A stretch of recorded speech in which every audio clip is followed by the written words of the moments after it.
Extra session.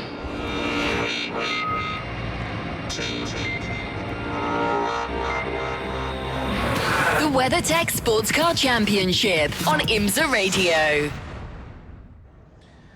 So welcome along in sound and vision, IMSA Radio and IMSA TV together from Daytona International Speedway. Hello there, I'm John Hindhaugh in the Haggerty Global Broadcast Centre as we're getting ready for a little bit of extra time actually, because due to the inclement weather yesterday evening, IMSA have decided, I think rather sensibly, to have an additional 15-minute practice session. So effectively this becomes session 6. It's the first time we've had sound and vision together. For those of you here at the Speedway on 107.9, you're going to get an extra 15 minutes to look at the 9 new GTP cars. 2 Cadillacs, 2 Porsches, 2 Acuras, sorry, 3 Cadillacs, 2 Porsches, 2 Acuras and 2 BMWs. Shea Adam is down in the pit lane.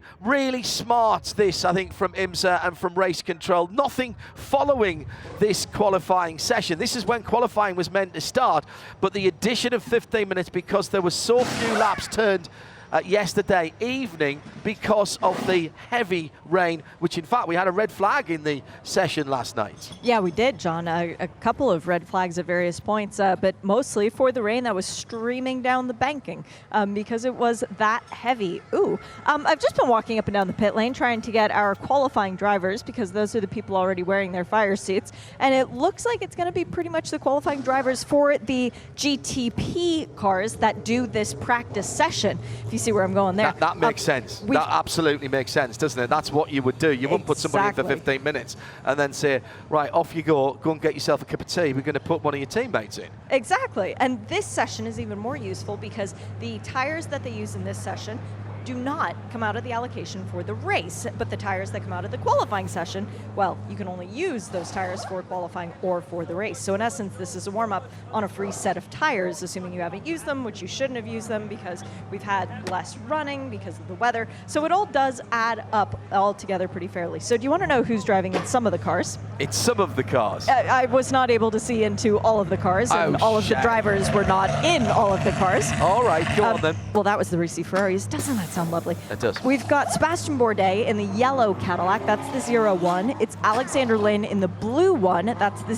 02. Oh, okay. Pipo Durrani is in the red one. That is the 31 Whelen Engineering Cadillac. We've got Ricky Taylor aboard the number 10. That is the Konica Minolta Acura. I did not see who was in the 60. That's the Meyer Shank Racing Acura. Tom Blomqvist, I reckon. I would think so, but when you've got a Colin Brown on your lineup too, and that crazy guy named Elio Castroneves, who never likes to be anything but first, and Simon Pagenaud, it's kind of hard to choose. We've got Mr. Nick Tandy aboard the number 6 Porsche. The number 7 went all the way down to pit out before I could sneak in and see who was driving that one. Both of the Porsches are waiting at pit exit for Richard to decide to turn on the green light. Once the green flag is given, I should say. It's not just at Richard's discretion. And everybody else is waiting in their pit box. Now, the Porsches are allowed to go to the pit exit because this is a final practice. This is not qualifying. If we have a red flag in qualifying, teams, bring your cars back to your pit box. Do not go wait at pit out. You will then have to do a drive-through. There's your warning. I've given it. Just trying to help. I think it's the 2 Matties in the 6 and 7 963, Chamonix and Campbell. It is definitely Tandy aboard the number 6. That was Tandy's helmet. Okay. I can make my way all the way up there, but by the time I would get there, they would leave. Don't worry. This is an additional practice session. Practice 6. We only had 5 on the schedule, but because of the inclement weather and the huge amount of rain that fell yesterday evening, IMSA, in consultation with the GTP teams and manufacturers, have added this in. We'll go qualifying in our normal 15-minute sessions after this. It cleaned the track off, so the track is particularly green as well. Remember, everybody is working in this part of the grid with new machinery, brand new machinery. They've never qualified them before. The Michelin tyres are new for this year as well. 2 different Michelin slick compounds, one to be used in slightly cooler conditions than the other. And as you heard Shea mentioning, there has been a change in the tyre allocation. So Green you flag. can't just choose. Oh, hang on. There we go. The little whizzy brr. So that is the takeoff from the hybrid cars, and they're all heading out immediately. The two Porsches have gone, and it is Felipe Nasr in the 7, Nick Tandy in the 6. Okay, so those two are already out of the International Horseshoe. Conditions nigh on perfect here. 27 degrees Celsius in the air, 37 on the track. That's as warm as we have had it. See who else is going out. Philippe Eng in the 24 BMW. Pipo Derani, Shea told us about. Ricky Taylor, Shea told us about in the number 10 Acura. We're just missing the 25 BMW and the 60, the Meyer-Shank Acura. So the Meyer-Shank Acura still hasn't gone out yet. Neither has the number 25 BMW. Do you see either of them down in their boxes, John? I've walked about halfway down the lane, and I just see a sea of people, but I think that's a bit further up.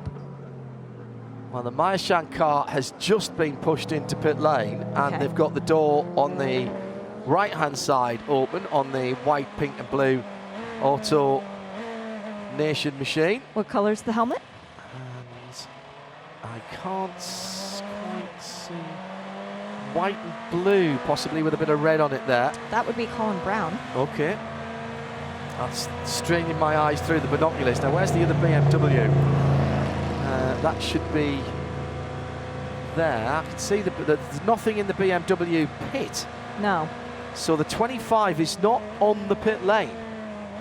So that is a bit of a conundrum. Right, Porsches starting laps. 24 out on the circuit, 25 not on parade as yet. 12 and a half minutes to go. The first car doing a flying lap is the number 6 of Nick Tandy. He's got clear circuit as he goes through the right-hander at the International Horseshoe. Now accelerating up through the box with that V8 twin turbocharged engine behind him. The engine that has seen service in the 918 road car and the brilliant bright yellow DHL Penske run Spider back in the American Le Mans Series days. Tandy now heading out towards turn number 6, which will take him back out of the infield and up onto the high banks. Absolutely clear road ahead of him. Sebastian Bourdais in the 01 Cadillac, Alex Lynn in the 02. One is yellow, blue is 2. Remember for that. Not yet seen Felipe Nasr. Oh no, we did see Felipe Nasr. He must have come back in, has he? He did an installation lap, yes, John. Right. They've got the nose of the car off, and they are just checking everything, making sure it's good to go for qualifying. And presumably Ricky Taylor did the same thing. Correct. Pipo Derani has stayed out. This is a practice session. I know this is, if you look on your schedule, it would say qualifying, but it would have said qualifying for a different class. Additional 15 minutes of qualifying to allow the GTP cars to dial themselves back into the track. There goes the number 60. And that is Tom Blancpa's helmet, John. Okay. You were spot on with that one. That was my original guess, to be honest. He is about to fire the V6 2.6 engine and has done. Now comes to the exit. 140 from Nick Tandy. That is a conservative opening lap. But remember, no tyre warmers here. And this is another thing that the drivers are going to have to be getting used to. The fastest lap we've seen so far by a GTP car was yesterday in the late afternoon session. That was a 135 flat from Colin Brown in the 60 Acura, which led all bar one of the sessions up to yesterday evening. And the reason it didn't lead yesterday evening session is it didn't go out. It was Tandy who was quickest in the wet session yesterday evening. So MSR with something to prove here, rather than setting the standard. 135 is the fastest GTP lap that we've seen. That's a an average of 134 and change miles an hour. So Philippe Eng now goes to the top in the BMW M Hybrid V8, the number 24 car. Still not see. Here is a car. No, that's not the BMW either. So where is the BMW? Number 25. The answer is not on parade for this additional practice session. Now, it is only a practice session, Shea, but that's got to be worrying for RLL that that car is not able to take part in this session, even just to get a couple of laps under the wheels, as out goes Felipe Nasser again in the number 7. The 7, by the way, is the Porsche with the black pinstripes and side stripes. The 6 is the one with the white pinstripes and side stripes. I'm not happy with this BMW situation. No, I'm not happy with it either, but they must have really good poker faces, because at BMW, they seem not bothered by it, which is, again, kind of a curious thing, but there's nobody on the 25 box to ask as to why they're not here. Everybody on the 24 box is just watching their car do what it's supposed to be doing. Raw before the 24, final practice before qualifying, additional practice before qualifying, live in sound and vision. If you're here at the track on 107.9, tell your friends they can tune in. It will cost them absolutely nothing. IMSA.tv or IMSARadio.com and hit the video button. So this additional session is halfway through. Nick Tandy back to the top with a 35.5. That's only half a second away from the fastest time we've seen by a GTP. That was Colin Brown yesterday in the 60. But Alex Lynn is going quicker still by fractions.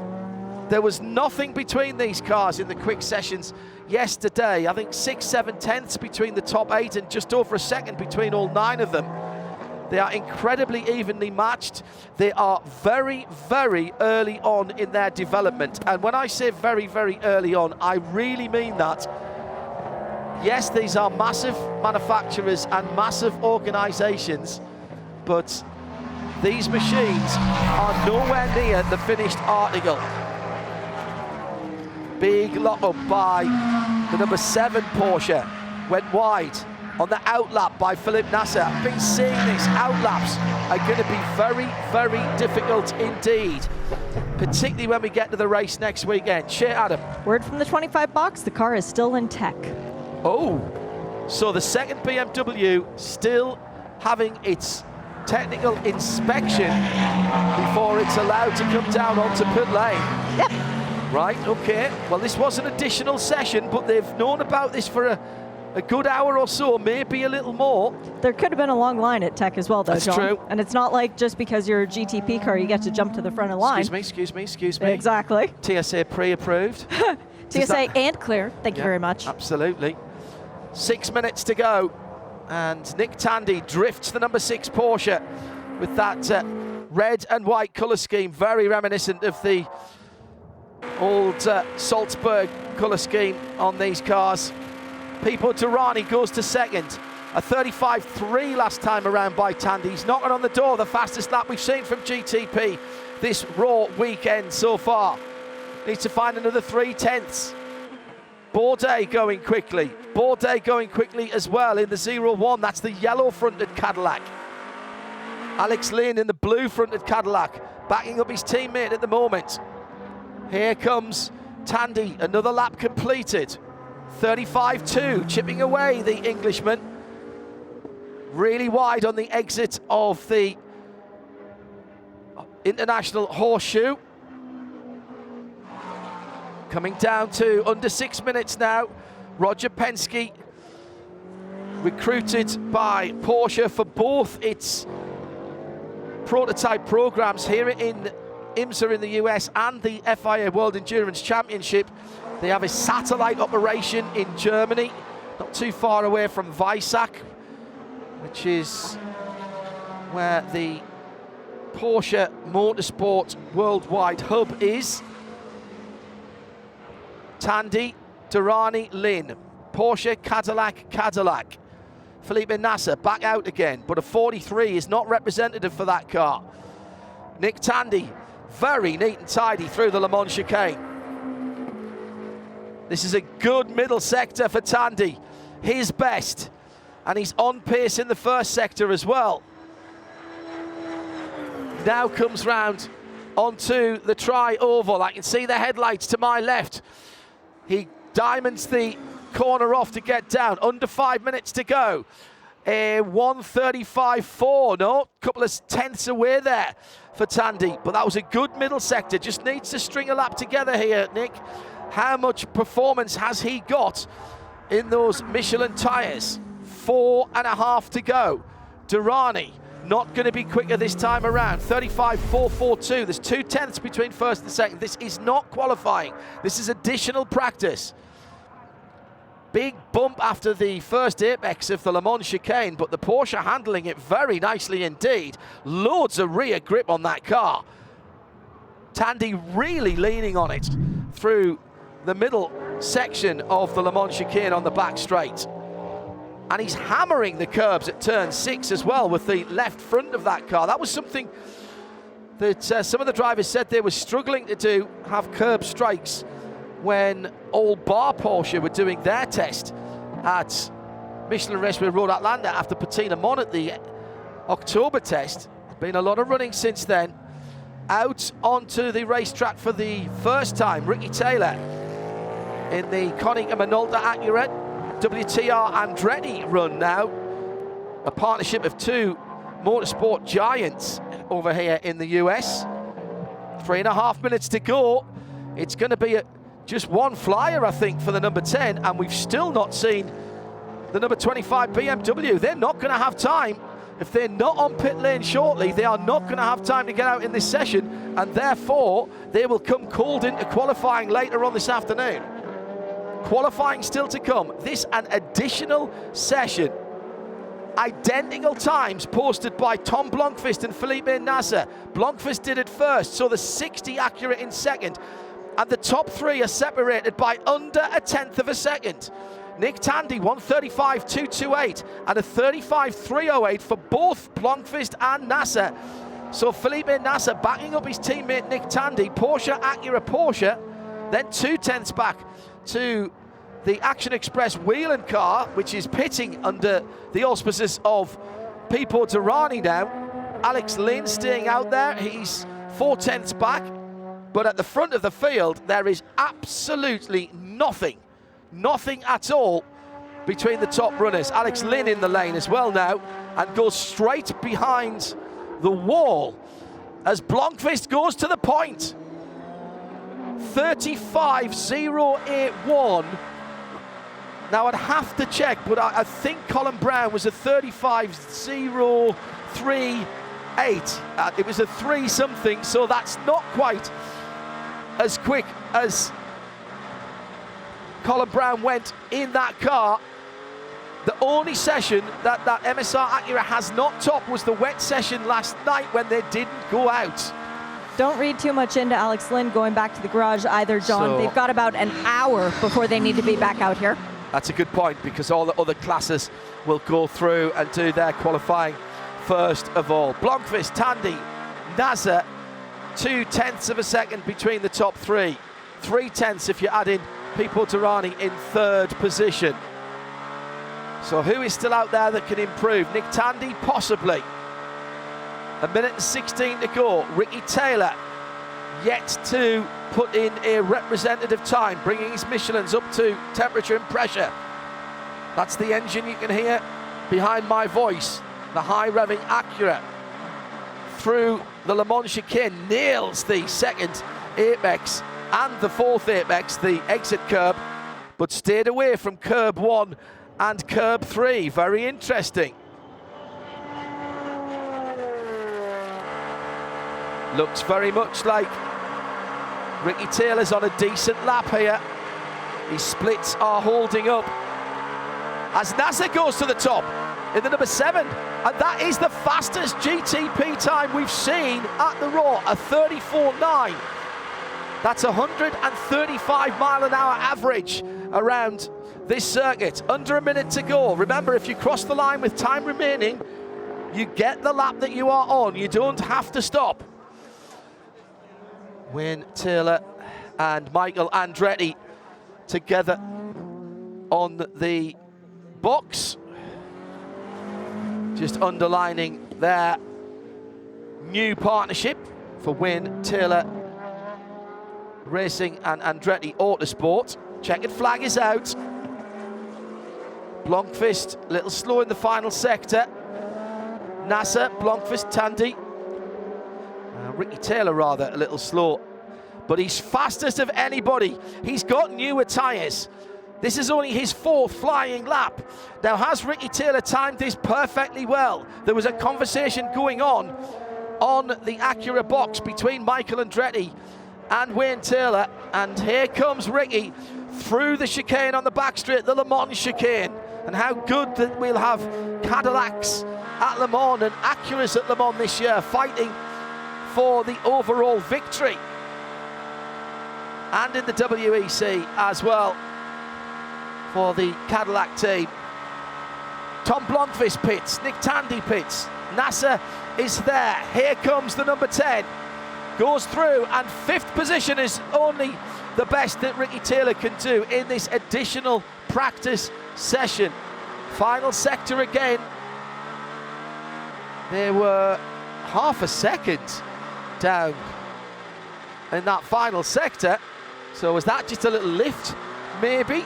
Or are they perhaps... I wonder if they're running a bit more wing, because he was super quick in the first sector, which includes the first part of the infield, and that of course will slow them down on the second and third sector. He was fine in the second sector, right with the fastest time. So all over and done with in that additional session, session 6. That was session 6 of 5 that we had for this afternoon, and you've been watching and listening live on IMSA Radio. Hello to Tracy, excited to watch the car on the track. Good evening to Gert, finally seeing the GTP cars. Wickerbill as well around the world. Kevin Payne, wonderful to finally see the GTP cars live on the video stream. Well done him, IMSA, for the extra 15 minutes. Shea Adam down in the pit lane. So Hello. We didn't see the number 25 car, but that was, let's remind ourselves, the second BMW. Let's just remind ourselves that was only the additional practice session. Yes, that was not mandatory running. That was a bonus session.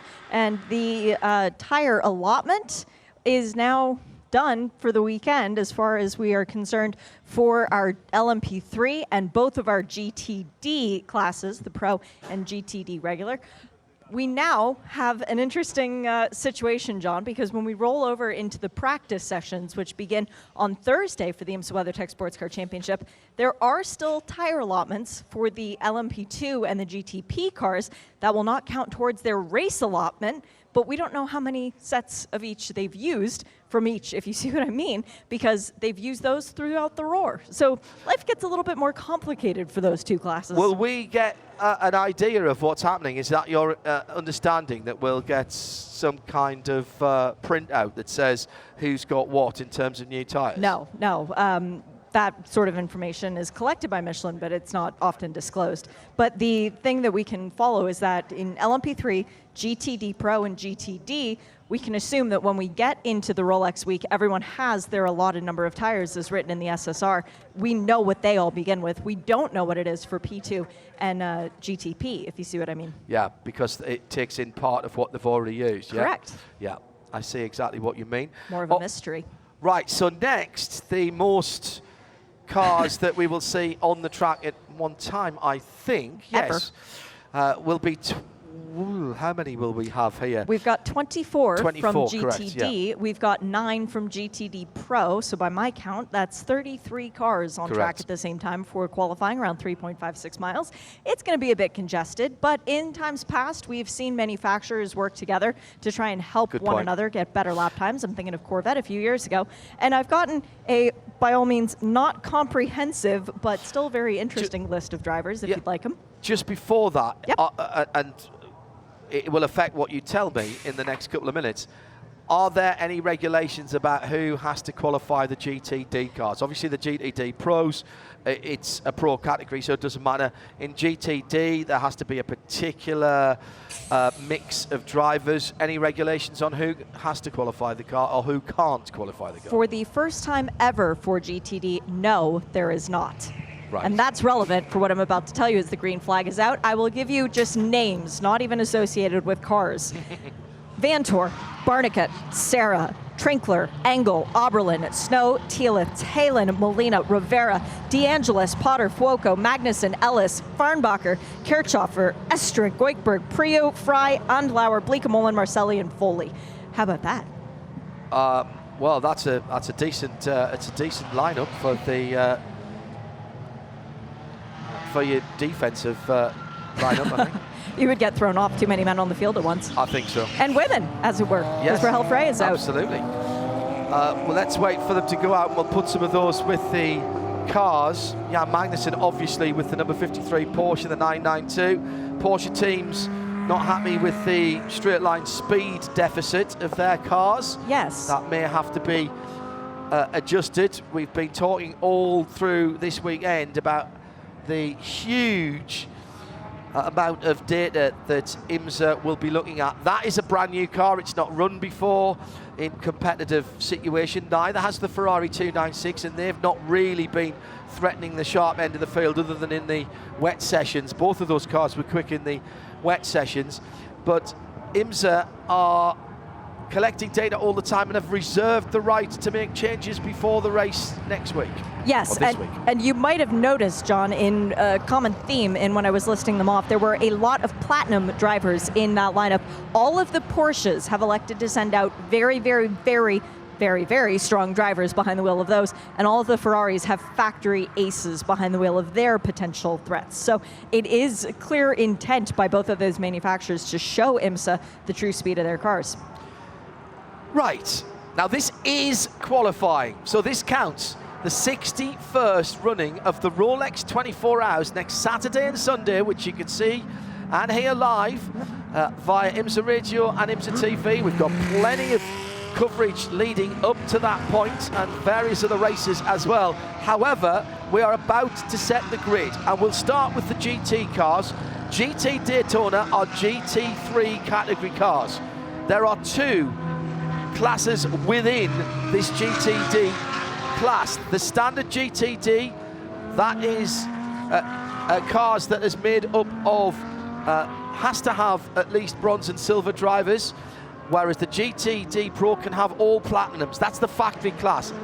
It's the drivers that make the difference in terms of which class you are in. The cars are identical.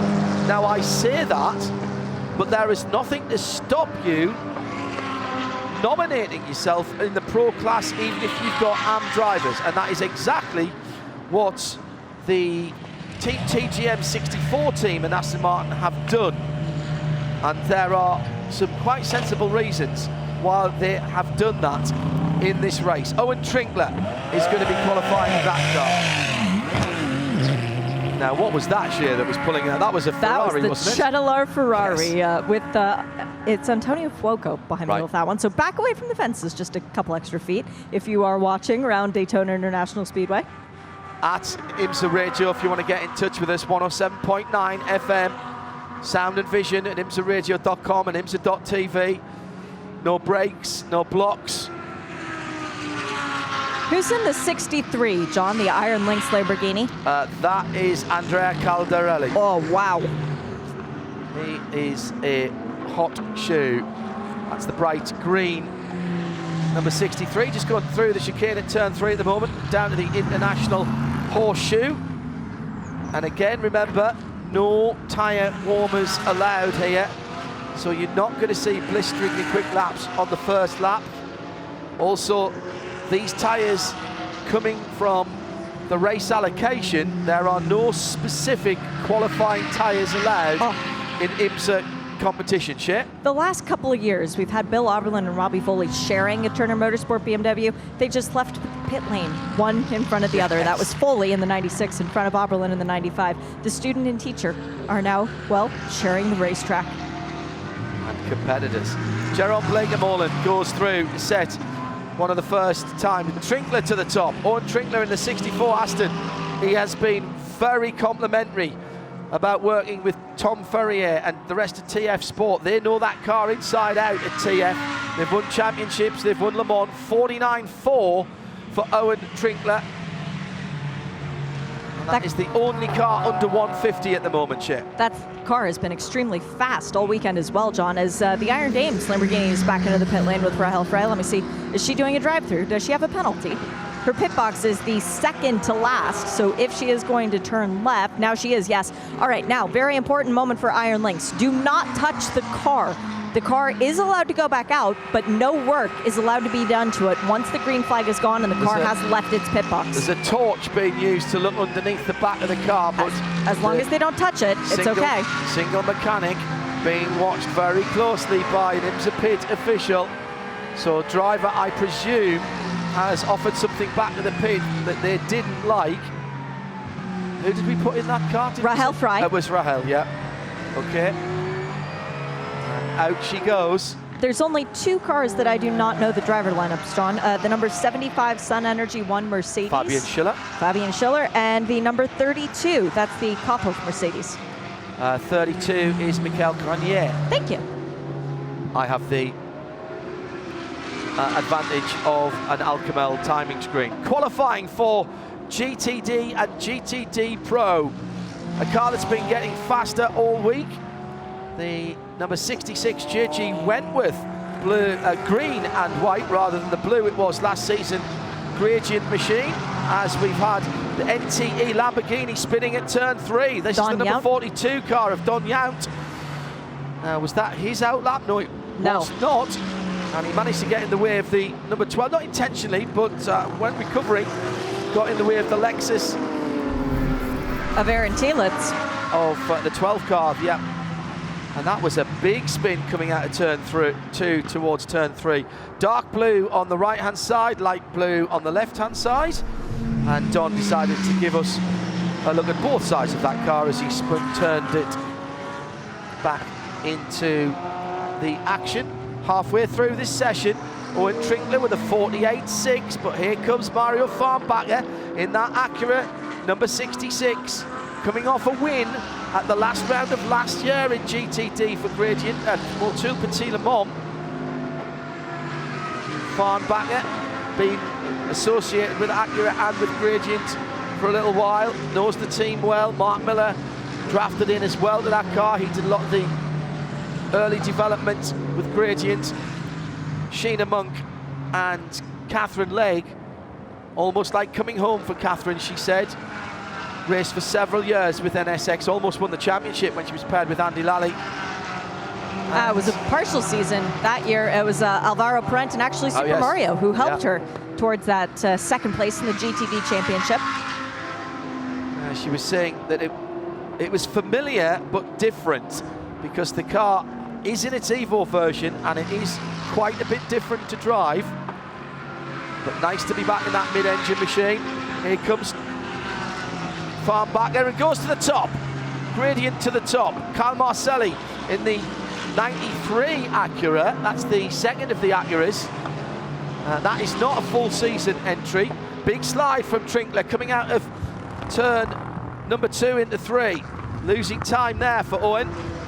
A 1:46.9 now, the time to beat. Marcelli up, Fabian Schiller, excuse me, in that Sun Energy 1, the 61st entry. We were expecting 60 cars. The entry was expanded to 61 to accommodate the number 75. Fabian Schiller there. We were hoping that Will Power would be in that car. He's had to deal with some issues back at home, and we wish him and the family all the best.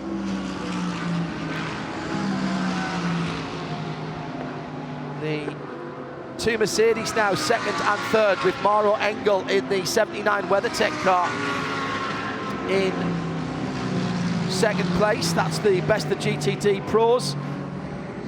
Ben Barnican comes into fifth in the second of the GTD Pros car. Michael Grenier improves to sixth That's fourth in GTD. Nice mix between the GTDs and the GTD Pros.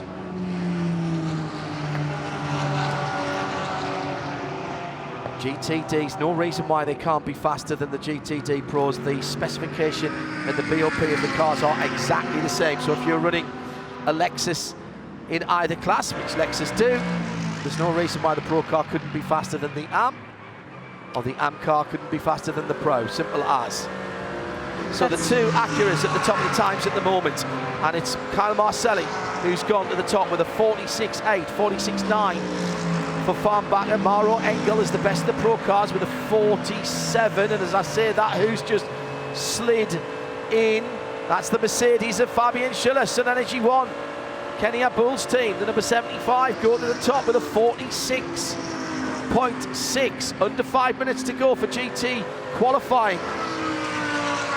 And we do have Rahel Frey back out on the track, John. She did leave a couple minutes ago and just bettered her previous best lap time. So glad that the Iron Dames Lamborghini is out on the circuit once again. Fastest lap of the weekend for GTs. Fabian Schiller pulls it out, found the key to the fast draw. The 75 is ahead by fully 0.2 of a second. No, it's not now, because Michael Grenier in the number 32 has just gone through into second position. That's another AMG Mercedes-Benz. And now it's just 0.046 of a second. Team Korthoff in second position. Marcelli for Acura in third position. Is another 0.2 further back in that Racers Edge Motorsport with WTR machine. As I say, they are only planning to do part of the season. Then the full season NSX from Gradient. Then the best of the Pro cars. Watch out for Ellis, John. Phil Ellis is on a very quick lap. His team is looking very excited. Okay, that is the number 57 Windward car, Philip Ellis. The Tecamet machine. Where did he bounce up to? P1. Goes to the top. That was a good lap. Shea, you read the body language of the team very well. 3 Mercedes at the top now, a 46.267. 3 AMG GT3s. Windward, Sun Energy 1. Duking it out, just 0.45 of a second. Korthoff in third. Then the two Acuras. Then the best of the AMG GT3 Pro cars is the WeatherTech car. Wow, this is very interesting. Unusually, at the moment at least, only around about the top 7, top 8 within a second of each other. Mauro Engel improves his time and actually goes ahead of the Gradient car. There's no split grid for GT, so if we have 4 GTD cars at the front, that will be the front 2 rows of the grid. Ben Barnicat, fastest in the final sector last time around. Is he setting up for a really quick lap in the Lexus number 14? See who else with 90 seconds to go still has the tyres. Sun Energy 1 machine going through the back chicane at Le Mans. Great run for Phil Ellis on just his 4th lap as well, so that was his 3rd flyer. And he's coming through the tri-over, a little bit of darkness in the sky over to where the weather came from last night. Comes across the line, 1:47.9, does not improve, but he's got one more lap. And he's got a decent space on the racetrack ahead of him here in that white, red and blue number 57 at the International Horseshoe now. Then the chrome blue and flames Sun Energy 1 car. That's the 2nd place car, Fabian Schiller. Not too far back from the provisional pole sitter at the moment. And just 0.045 of a second. 0.5 tenth of a second between the 2 front row, provisional front row starters. Then 0.4 tenths back to the Korthoff AMG GT3. That's a heck of a performance from them as well. Michael Grenier pulling it out when required.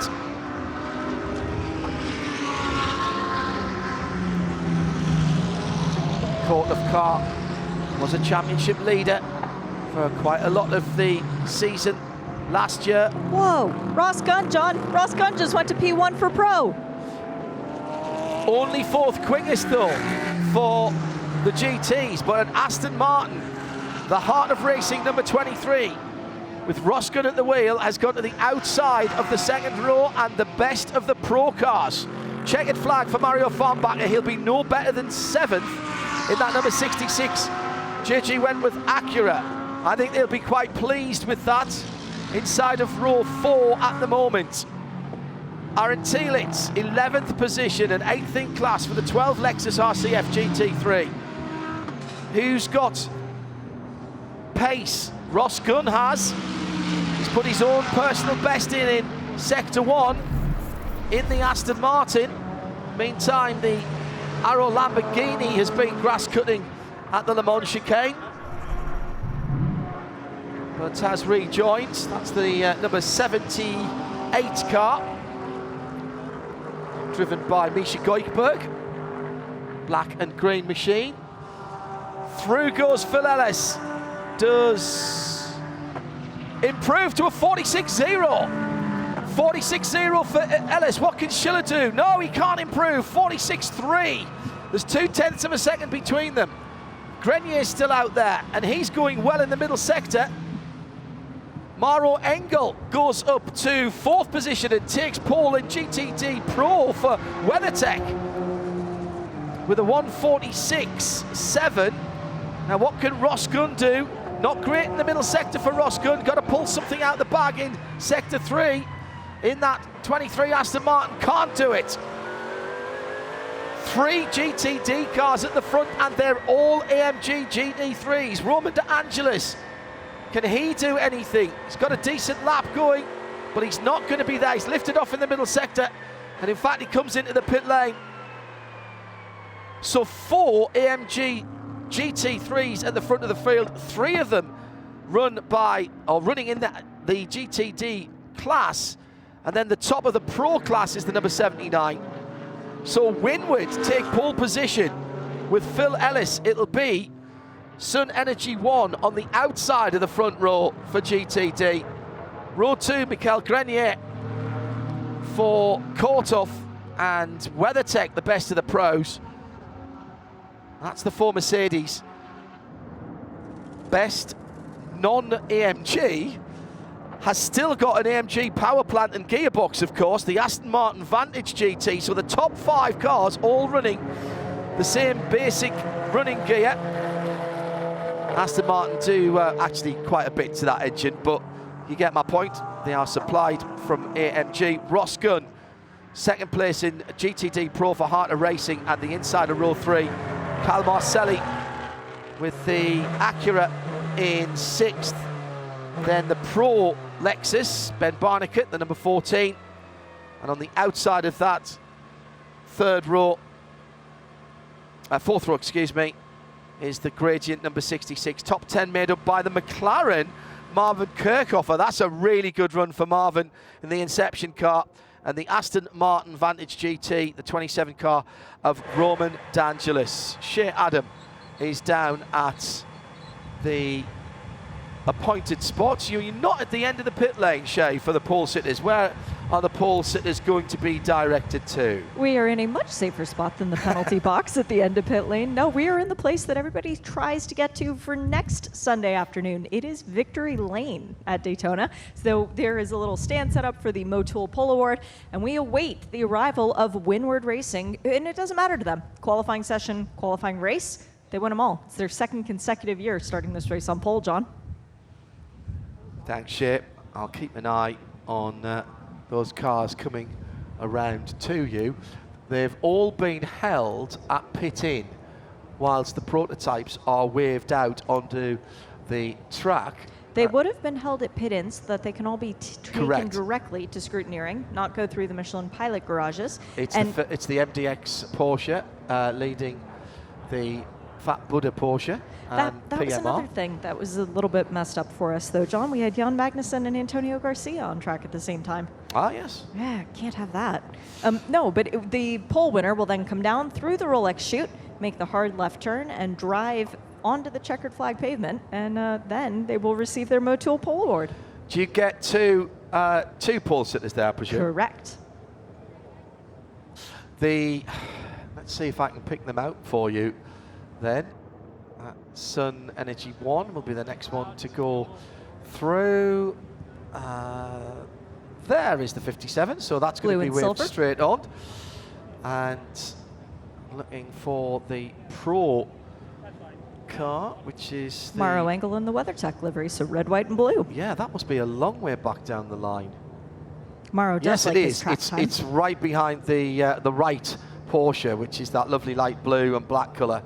So that's another 3 or 4 cars back, and the right car, number 16, has left a bit of a gap between everybody else. So you will get the GTD pole sitter first, being Phil Ellis. Now, it's my understanding, Shane, correct me if I'm wrong, that we don't split the GTD and GTD Pro field, so they will start GTD, GTD Pro on the first 2 rows of the grid. That is how we have done it in the past. We've never had a GTD car on the overall pole before, if you will, or the overall GT pole. But we've also never had the ability to have any driver qualify in GTD. That is new to this year. And we should note, we did have a bronze driver participate in qualifying, at least one. John Potter, he gets a new set of tires should he start the Magnus Racing Aston Martin for the race next Saturday.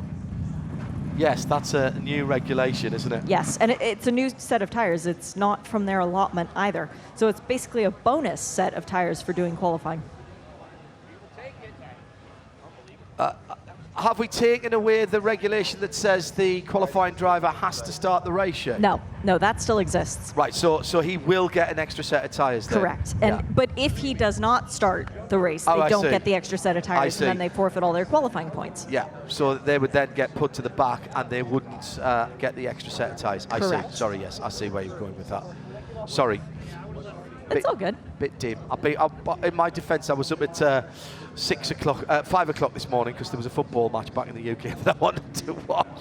Well, there we are. That is the first competitive qualifying session of 2023, and Mercedes-AMG have done rather well, locking out the front 2 rows of the IMSA WeatherTech Sports Car Championship and the 61st running of the Rolex 24 at Daytona. Shea Adam is waiting for the pole sitting drivers. They look very nicely both parked there in victory lane together, those 2 AMG shit. Well, and it's because Maro Engel knows what it's like to park in victory lane, and the funny thing is the last time he did it was with the car that parked up just ahead of him. The Windward Racing machine is Maro Engel 2021 Daytona 24 Rolex winner. Now he's 2023 Daytona pole winner.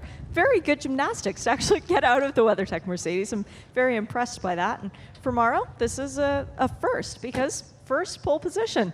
So we'll give him a second to take his helmet off and take the earplugs out so he'll be able to hear us. And got to pose for all the photographs. It's going to be a really good photograph opportunity here with all of this beautiful folderol in the background for celebrating a Rolex win. But for Maro, long races, 24 hours, pole doesn't mean that much, but it is such a boost to your whole team, your manufacturer, and most importantly, 35 points. So that means that your team is now leading the championship. That's not a bad job as the 3rd driver. Yeah, that's definitely a good start. Good to put the car on pole, and obviously a good start to the whole season with the WeatherTech racing car. And let's hope we can stay in that position for 24 hours. It's unlikely we'll stay there, but hopefully we can be there at the end. Was there much left in the car? It seemed like you were pushing pretty hard out there. Yeah, definitely pushing really hard, trying to get the maximum out of it. To be honest, not fully happy. I mean, obviously, you saw the lap time, so some of the guys in Equal Machinery did a bit of a better job. But we've got a bit of time to hopefully, make things a bit better. And anyway, overall, a great place to start, and a great job from everyone. Does this mean that your teammates have to buy you a dinner now that you've got them the championship lead? I would say at least 2 dinners, one from Jules, one from Danny. Congratulations, Maro. Thanks. Maro Engel pole for the GTD Pros, but as he said, similar machinery, 3 of them ahead of him in terms of time. That was the 32 Korthoff car, the 75 Sun Energy 1 car. And Phil Ellis has the pole position for GTD and the best GT time for the 61st running of the Rolex 24 Hours of Daytona next weekend for the number 57 team. Well done to Phil Ellis and to Winward Racing. Same thing could have been said a year ago, because Phil, I was talking to you after the race as well as the pole winner. It's pretty cool that you've been able to do this. Doesn't matter if it's a race or a qualifying session, but were you expecting overall GT pole today? You know, we just gave it our all today in qualifying. Of course, it's nice to be the pole car overall in the GT class as well, but I think from the momentum we had last year, we wanted to continue into this year, and that's what we've done. And it just shows that we have a great team behind us, supporting us and giving a great car that is capable of doing so. Well, for the next 6 days and 23 hours at least, you guys are leading the championship, and this is a full season effort. How important are those qualifying points to you and Russell?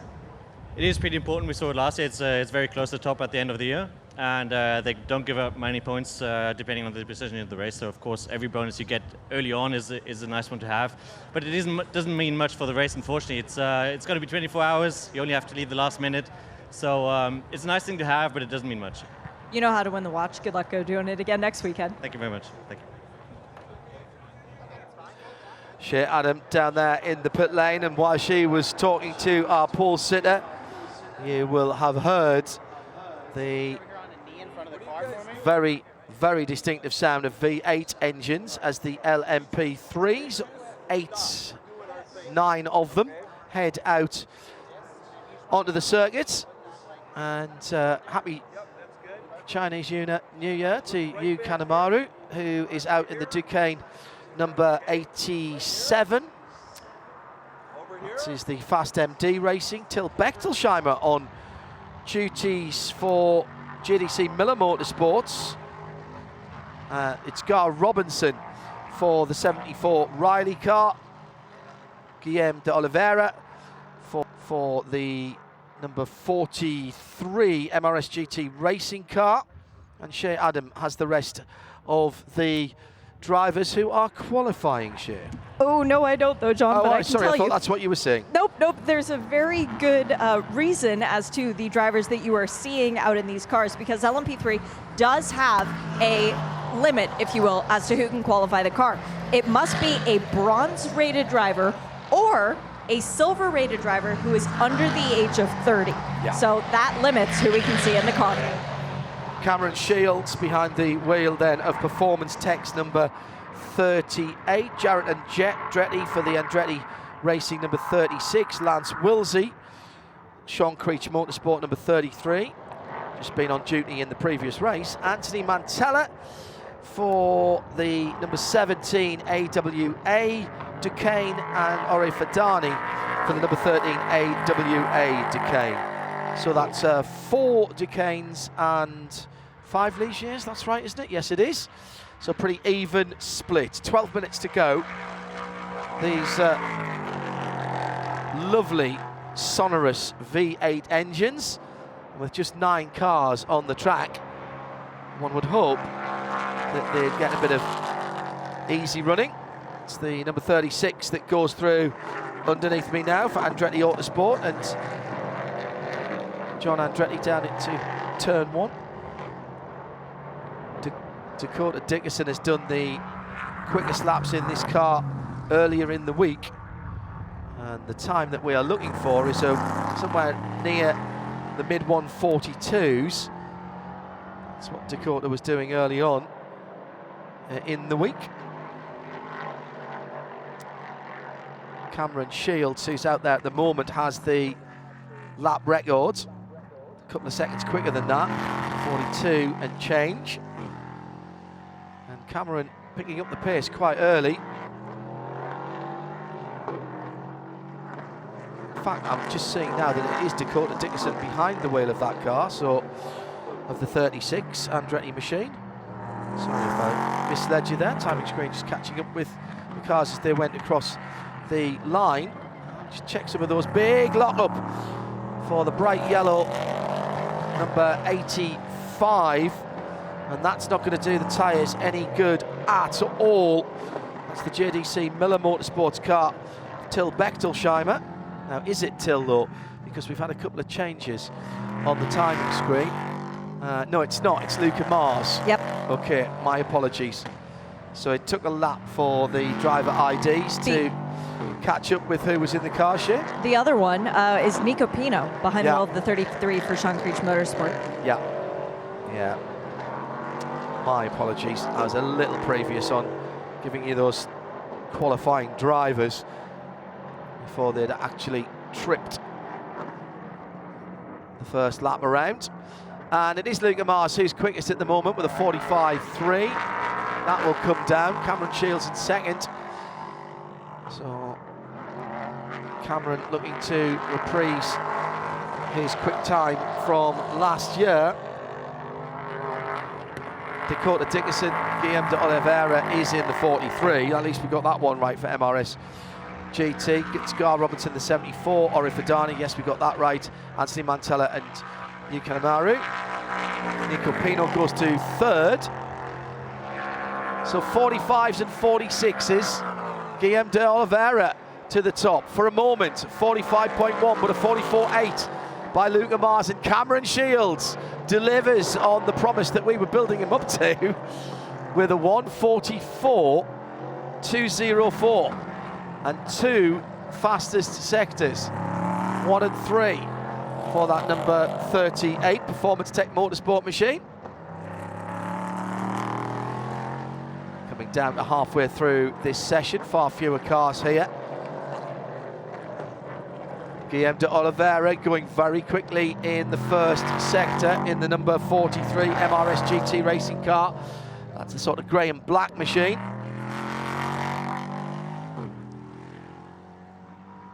Had a chat with Till Bechtelsheimer about jumping into one of these cars. He has zero experience of LMP3. But most people that I've spoken to telling me that GT drivers get on with them rather well. 144.2 for Cameron Shields is now half a second ahead of Dakota Dickerson in the Andretti car. So Performance Tech from Andretti, from JDC, from MRS. And Shea Adam has the most bizarre report that I did not expect this, Shea. Yeah, there are people all up and down the pit lane going, is that rain? It's bright and sunny, you still need your sunglasses on. But indeed, there are sprinkles coming out of the sky. Yeah, we've got some dark cloud overhead, but a break in the cloud coming. I can't imagine it's going to be anything other than what we euphemistically call psychological rain. It'll be on the windscreens of the car, but you've got to believe that the grip will still be there from the tyres and the racetrack, and that's certainly what's going on at the moment by Guillaume de Oliveira. He's just gone up into second position and cut the gap down to 1/10 of a second in that dark grey and white MRS GT car.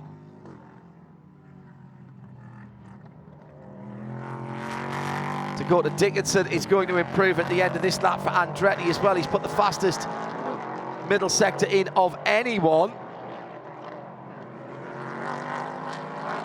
6.5 minutes still to go, live on IMSA Radio and IMSA TV, setting another pole position here for the Rolex 24 Daytona next weekend. This for LMP3. Dickinson goes to second in the Andretti car. It's a 10th now between Cameron Shields and Dakota Dickinson, and another 10th back to Guillaume de Oliveira.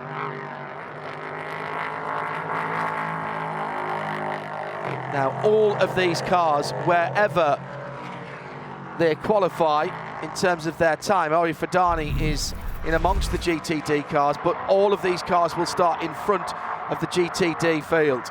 Just to remind you, that bump just after the first apex and the third apex, of those bumps, first apex and second apex, excuse me, of the Le Mans chicane, really upsetting the number 43 MRS GT racing car. Sean Creech Motorsport, Nino Pino to the top for the number 33, 43.6, and the gap is now 1/10.5 De Oliveira goes into second. Shields to third.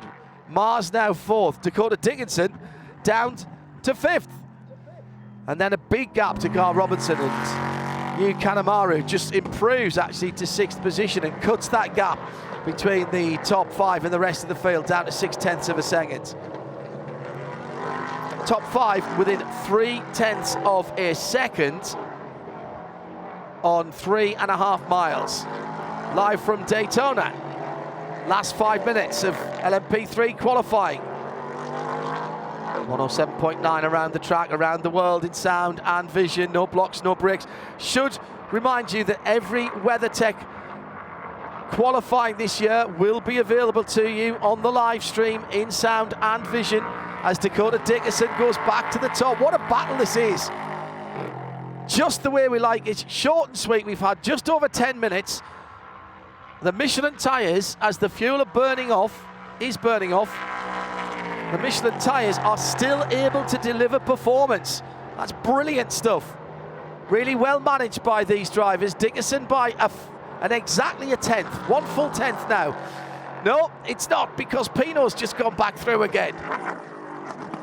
It's like a basketball game, isn't it? We go down and score, we go down and score, we go down and score. 3/10 though this time, a 43-1 for Nino Pinto.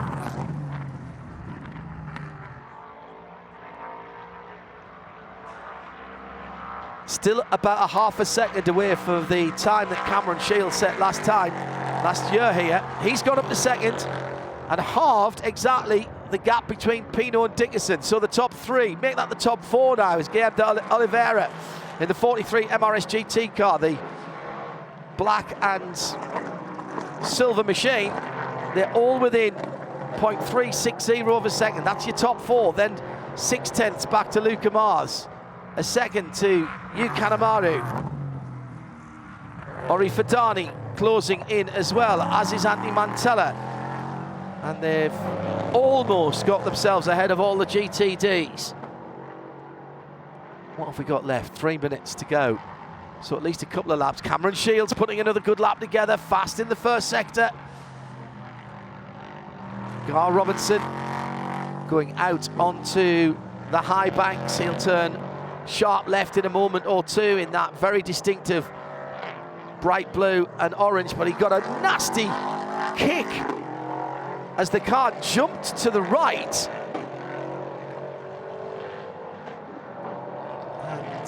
And missed the apex that he was aiming for. Front end of the car being bounced off the ground there, that number 74 Riley. Entered machine, that's the Ligier of course. 4 Ligiers and 2 Duquesnes in the top 6. Oh, really good lap by Nino Pino last time around. Nico Pino last time around. 43-1.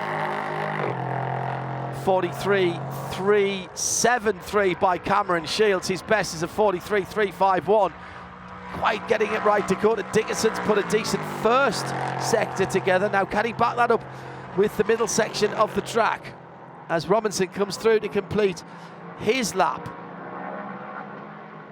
Can he move himself up from 7th position?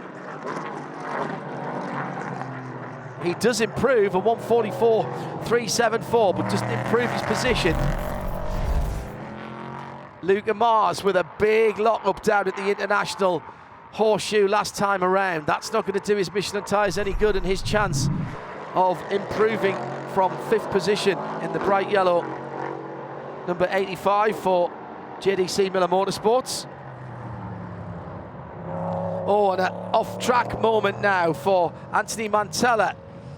He had just improved and got ahead of all bar one of the GTDs. That'll be rear locking going into the International hairpin. That's exactly, actually, what we saw a moment or two ago from Luca Mars, but Luca tried not to turn in, and there's another spin from Luca Mars. Now he's flat spotted the tyres here, and once you've got one flat spot on the tyre, it will start to make it worse. Now where is he now? Oh, he's airborne over the curbs at the Le Mans chicane, and he thought he had it, but he didn't. Hit the left-hand curb on the way in way too hard. Has he got that car going again? It's running. I can hear the engine from our effects mics over there. Full left-hand lock, and Luca back in the right direction. Dakota Dickerson trying to put a lap together. 24.3 in the first sector in the Andretti car. Sean Creech Motorsport, the 33, still on top of the pile for Nico Pino. And there is a challenge from Dakota Dickerson as the checkered flag is out, but they will be allowed to finish the laps they're on. Dakota Dickerson's put the fastest sector 2, the middle sector in, of anybody in this session. He's on course to move up from 3rd place, but he's got to find the run to the line. Here he comes now and goes onto the front row. A 1/10 of a second away from Pino's best time. So it's Sean Creech Motorsport from Andretti.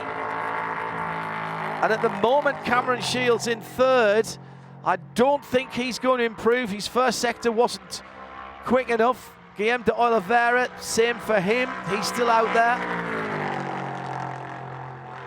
Nico Pino comes to the line. This is a decent lap, but it's not as quick as his 1:43.197. The stars and stripes of Sean Creech Motorsport and their Ligier 1:43.319. That would actually have been good enough for 3rd position, that lap. And we're looking at saying, well, he's kind of a bit tardy there, to be honest. But he's got the 43.1 in his pocket, and he has earned pole position for Sean Creech Motorsport. It's a good job by Nico Pino.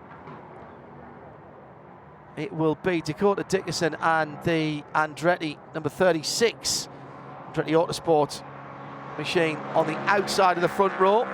And it's Ligier's in the first 2 rows. And Gar Robinson actually just improves right at the end there and goes to 5th position with another 1:43. High 1:43, but pips Luca Mars. 6/10 of a second away from pole. I think Gar will be happy with that. Really happy with that in the 74 Ranch Riley entered car. So 5 Ligiers in the top 5.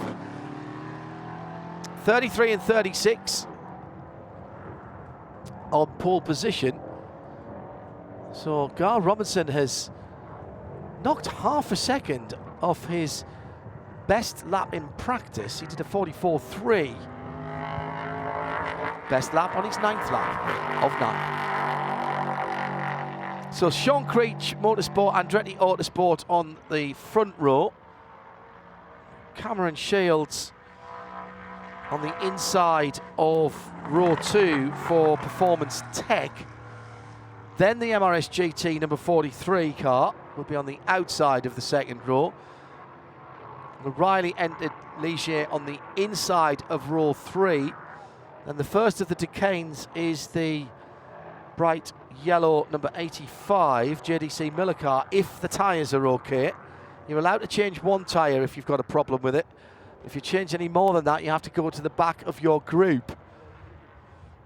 They'll be alongside the 87 Decane, that's Fast MD Racing, and Ori Fidani, AWA, on number 13 car.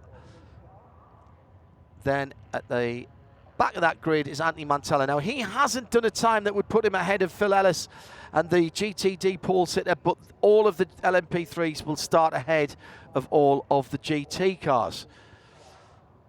Well, that was entertaining, Shea Adam. They weren't on the track at the same part of the track, but they were duking it out as if they were battling towards a checkered flag. Ultimately, the top 3 are within a 1/10.5 of each other, and the top 5 down to Gar Robinson are within just under 7/10, and it's a pole position for Nino Pino. Yeah, and for Nico, just 18 years old. Nico exactly. Pino. It's his 2nd Daytona. Johnny raced here last year, didn't actually finish the race, but coming into the race this year, if you can't beat him, join him, right? Come to the team that finished 2nd in the Rolex 24 Hours of Daytona last year. Before we do an interview with Nico, I want to harp on the fact that you said 5 Ligiers in the top 5, and yet we've had the VP Challenge both of which were won by Duquesnes. So it does go to show that two different chassis manufacturers, there's two different areas of logic, both work towards being equally quick here at Daytona.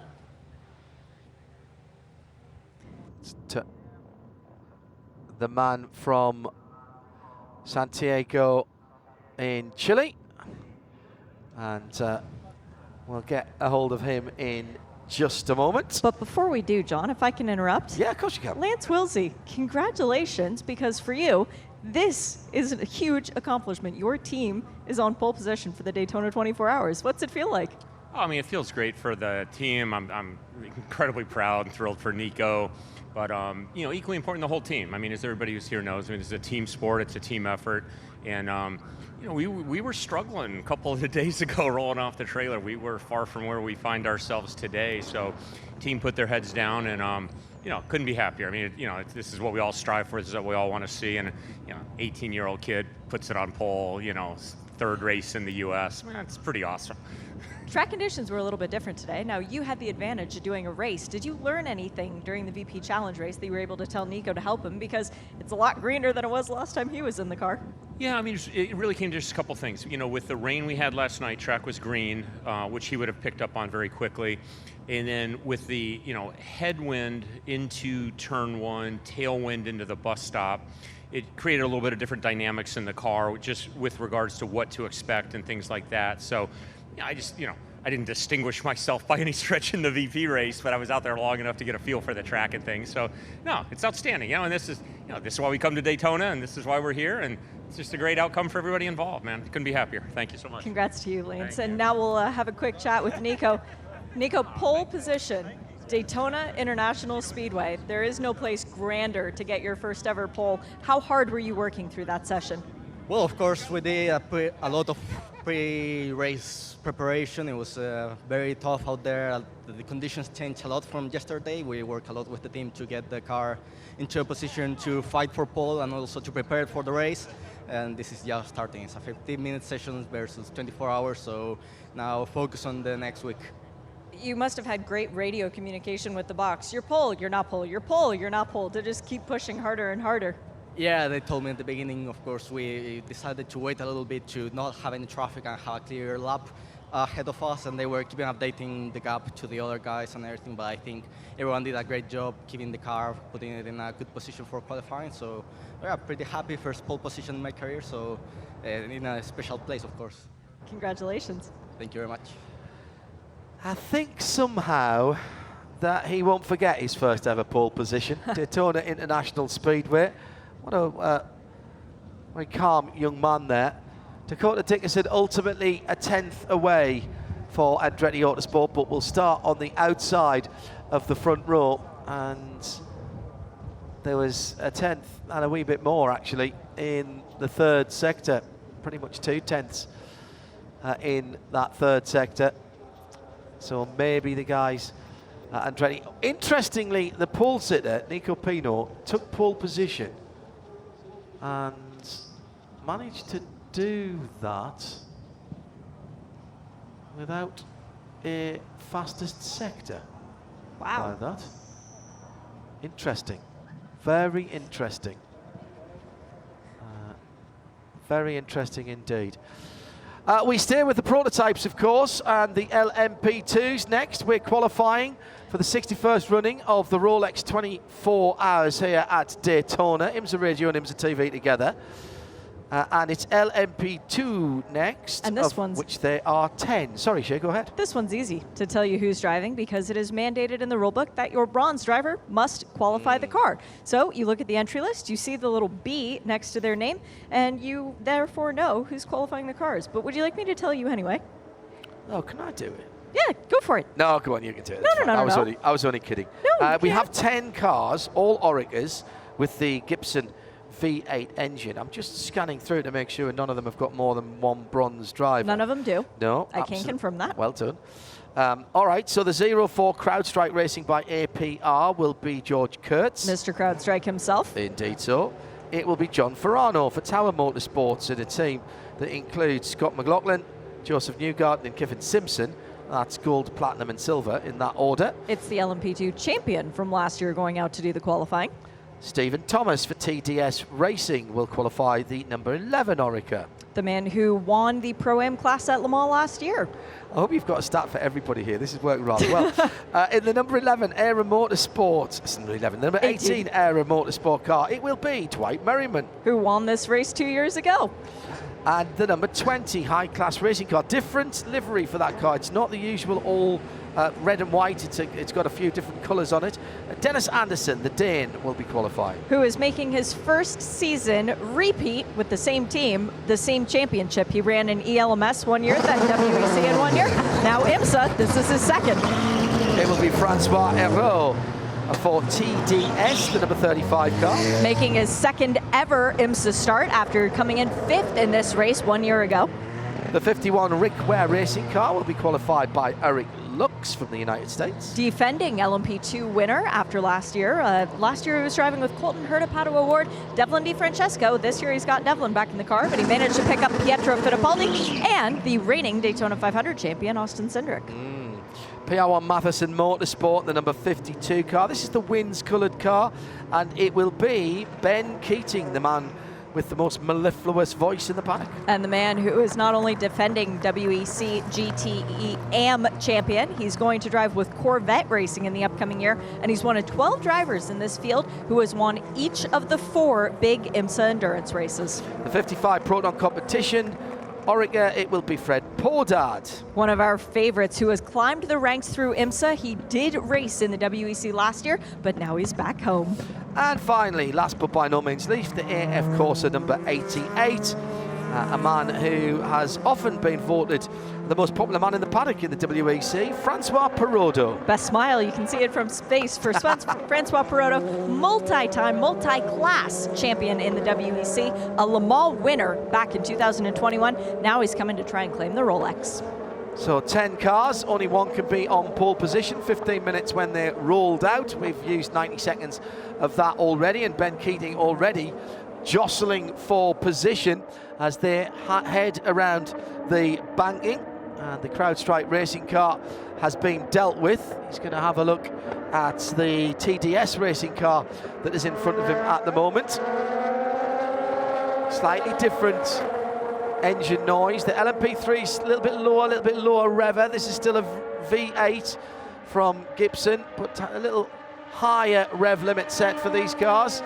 Keating getting a decent run and going to the high side as he comes onto the tri-oval. At number 52 car in the famous Wins livery. I can't wait to see the Corvette in the Wins livery for WEC. That'll be at Super Sebring, of course. That's the Friday afternoon race before the Saturday running of the Mobile 1 12 hours at Sebring. Now he's up with the number 11.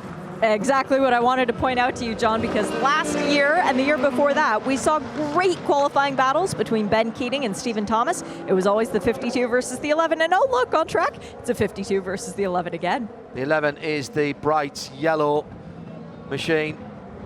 TDS Racing down to the Western Horseshoe. Fear the TAF, fear the TAF, it says on the outside. This is a race.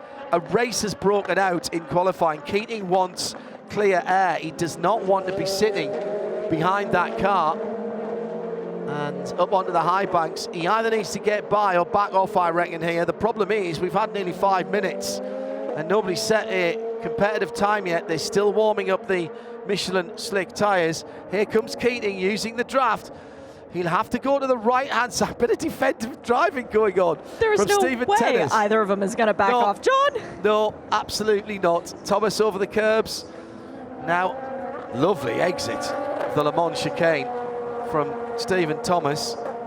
So on to the Speedway.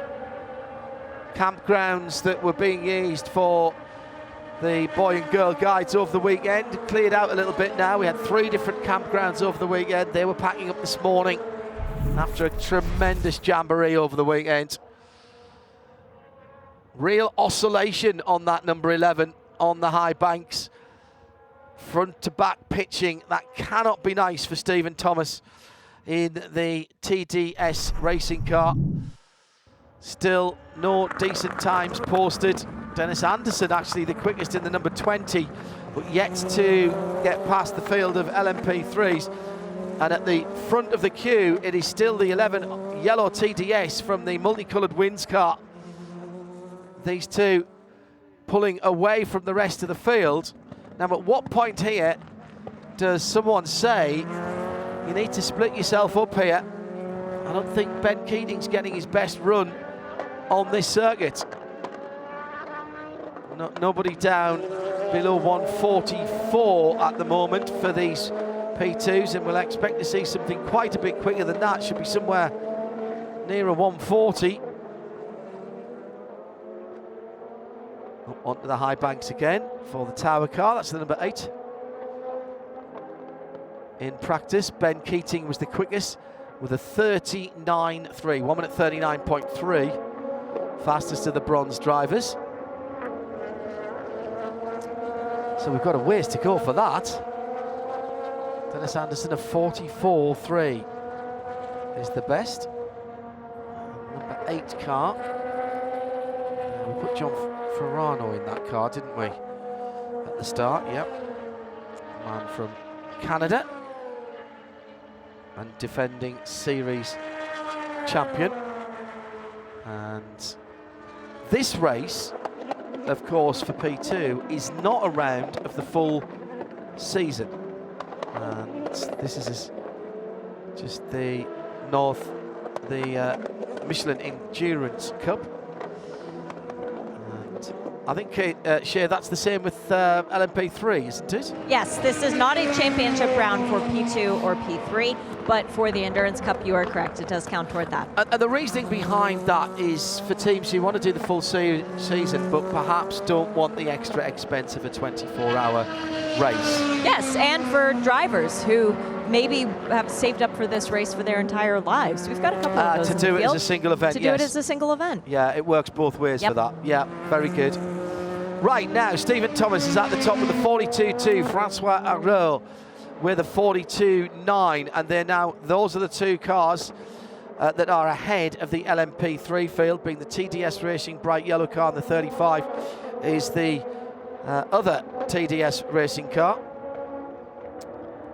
That's the Francois Arrault car, 11 and 35 then, the two TDS cars at the head of the field. Then it's Eric Lux in the number 51 Rick Ware racing car. 35, by the way, is the reverse of the colours of the number 11. So it's the dark red that's on the bottom of the 11 is on the top of the 35, and the bright highlighter yellow is the flashes where it's red on the yellow car, if that makes sense here. That makes a lot of sense, John. I haven't seen them from above. Yes, so when you're exactly. looking at them straight on, it's just a little bit confusing. Correct. That's really brilliant. Ben Keating to the top, 140.541 at the completion of his fourth lap. 1.2 seconds ahead of the field. That won't last, though. I confidently predict that that will not last. With still half this session to go, 7 minutes. Keating, who did double duty at Super Sebring last year in prototypes here in IMSA and in GT in the World Endurance Championship. Stephen Thomas also completed both of those races. Both in LMP2 though for Stephen. So the 1,000 miles, which I don't think we've got to 1,000 miles in the WEC. You're correct on that. Sebring, since it has come over to be part of the IMSA event. Last year we had that red flag for all the lightning in the area. Lightning in the area last year scuppered any thought of that, and Toyota on its roof, in fairness, earlier on in the race. 6 minutes to go. Keating, Arrault, Thomas. So Arrault has just gone ahead of his teammate, but a quick lap coming from Stephen Thomas in the number 35. Excuse me, in the number 11, Arrault in the 35. Oh, did I hear some tyre squeal there? Somebody getting something wrong? No. Here's Ben Keating to the line. He's just behind Stephen Thomas on the track. Stephen did not improve. Not a great last sector. And the 43 from Keating. I did hear some squealing, and it's the number 8 car, John Ferrano, the Tower Machine, into the tyre wall hard, backwards. And that is at the Le Mans chicane. I thought I heard in the background some locked up tyres. Okay, teams, bring Turn your 7. cars back to the box. Yes, back to the box. Do not sit in the fast lane. Correct. And the other thing that it's important to say, John, that was about 9.5 minutes of green flag time. Right. Meaning, if we do not get the extra 30 seconds, I don't know how they would do that, actually, because we don't have a championship order to go off of from this season, and we don't have any official practice times. We've only had test sessions. I think we might find that the clock stops with a couple of minutes to go. It's still running for now. I'll keep up on that. 4:46 to go. Again, there's no time pressure here in that there's nothing following the qualifying session that we're in now other than the GTP qualifying session and then the rest of the afternoon. Oh, 2 cars involved. The number 55 is out there as well, the Proton Competition blue car. Oh no, now that's Fred Pordad. That's Fred Pordad, and that is at a different part of the track. So let's see if we can unpick what happened with Fred's car at least. Fred went straight on at turn 6. He should have been turning left onto the banking and went straight on. He's knocked the left-hand fender off the car. The headlight's gone. The headlight's gone, the headlamp carrier and the wheel arch is gone. He's got a lovely flat stop spot on the left-hand front Michelin, which is going to be jarring him all the way back round. That's what he's going to sound like on the radio on the way back. Copyright Adrian Cronauer and the helicopter sketch. Meantime, the number 55 Proton Competition car, Fred Pordad, is coming back. The 8 car is not. That car has rear wing damage, right rear suspension damage. The AMR safety vehicle are there. This is the number 4 Chevy truck, official truck of IMSA and AMR intervention. Oh, I'm so pleased. All the cars came back to their boxes and none of the teams are touching the cars. Good. So nobody is going to be losing their lap time. Excellent. Clock's still running though, isn't it, John? Just under 3 minutes to go. Yeah. We need about, I would say, 45 seconds to be safe. So I'll keep an eye on Tanny and make sure that she doesn't pick up a different flag, because then we'll be very confused as to who will start on pole for this race. I'm guessing, though, that, by the way, I should say the good news is that John Ferrano is out and walking unaided. Excellent. Still got his helmet on. Just stretching his left leg in particular. Looked like it was a fairly substantial impact, but these cars are carbon tub, very, very safe. The 2 Cayenne rapid response vehicles, Porsche Cayenne rapid response vehicles, are on site. Meantime, you should be able to see the number 55 Proton Competition car and Fred Pordad. I could. Oh, no, he's pulled straight into the paddock area behind smart. the MSR machine. Saving his crew, pushing it back down the pit lane once the session's done. Yeah. He's going to have to do a little bit of an Austin Powers style 3-point turn to get himself into exactly where he needs to be. Quite a few spectators on the top of the garage. It's always a good place to be. There's some picnic tables up there as well. Good afternoon if you have joined us here. There's been a decent crowd through Friday, Saturday and today, Sunday. So thank you for coming out. I suspect as well, as we drove around this morning for breakfast, that quite a few of the RVs that have been parked up are in their spots for next week. So people are making a 10-day trip of this and finding themselves something to do on Monday and Tuesday before things kick off again on Wednesday. This gives me the opportunity to remind everybody that if you're coming or you're already here, it is the Fan Festival on Wednesday night at 1 Daytona. Over 100 IMSA drivers will be signing autographs. That's an awful lot of paper you're going to have to bring. A lot of Sharpies. A lot of Sharpies as well. Yes. It's the biggest collection of Sharpies that's ever been seen. We'll have dueling pit stops to crown a pit stop champion. And also, I'll be on stage with the MSR GTP driving crew for a question and answer session. We'll get you to ask some of the questions as well from in front of the stage. 30 seconds left. I think the clock's going to run out here, Shay. Penalty for cars 8 and 55 for causing a red flag. So that means they lose their fastest 2-lap share, isn't it? For causing a red flag? It is the loss of your 2 quickest times. The question is, will it be assessed to the 55 and the 8, or just the 8 because the cleanup is taking longer? No, both of them. Yes. It says both of them on the timing screen. And I have an answer. I see a BMW, first and foremost. I would believe that's a 25 that did not make it up for the last practice session. It might have been the 24 that went back to the garage, though. Can't see it from this distance. Just to continue to whet the appetite for the Wednesday, I've asked Johnny Knotts. We've got a Lexus, and we've got one of the Iron Lynx Lamborghinis that's going to be involved. Now, we're not sure if it's the Iron Dames yet. Is it? It's the what? That's for the dueling pit stops. That's the dueling pit stops. Okay. So we've got the series staple Vassar-Sullivan crew, who is phenomenal at their pit stops, versus the newbies with Iron Lynx. It's going to be pretty fun. Now, I wonder what we're going to do with this session. I don't think we quite got to 10 minutes of green flag. We running. did not. They're trying to figure it out next door to you right now, John, so you might see a lot of arithmetic on boards. They all look pretty chilled out in race control. As they always do. At the moment. This is not going to be the work of a moment down at the Le Mans chicane, because there's some rearranging of tyres that will need to be done once the number 8 Tower Motorsports Orica LMP207, to give it its Sunday name, has been moved. GTP, of course, is next. The 2 Porsches are on pit lane, 7 in front of 6. Still only 1 BMW, Shay. There's and that is one the rolling. 24. Oh, here's the 25. There you go. Coming in under its own power. We saw Philip Bang drive in the 24 during that last session. I'm not sure he's going to be qualifying the 25.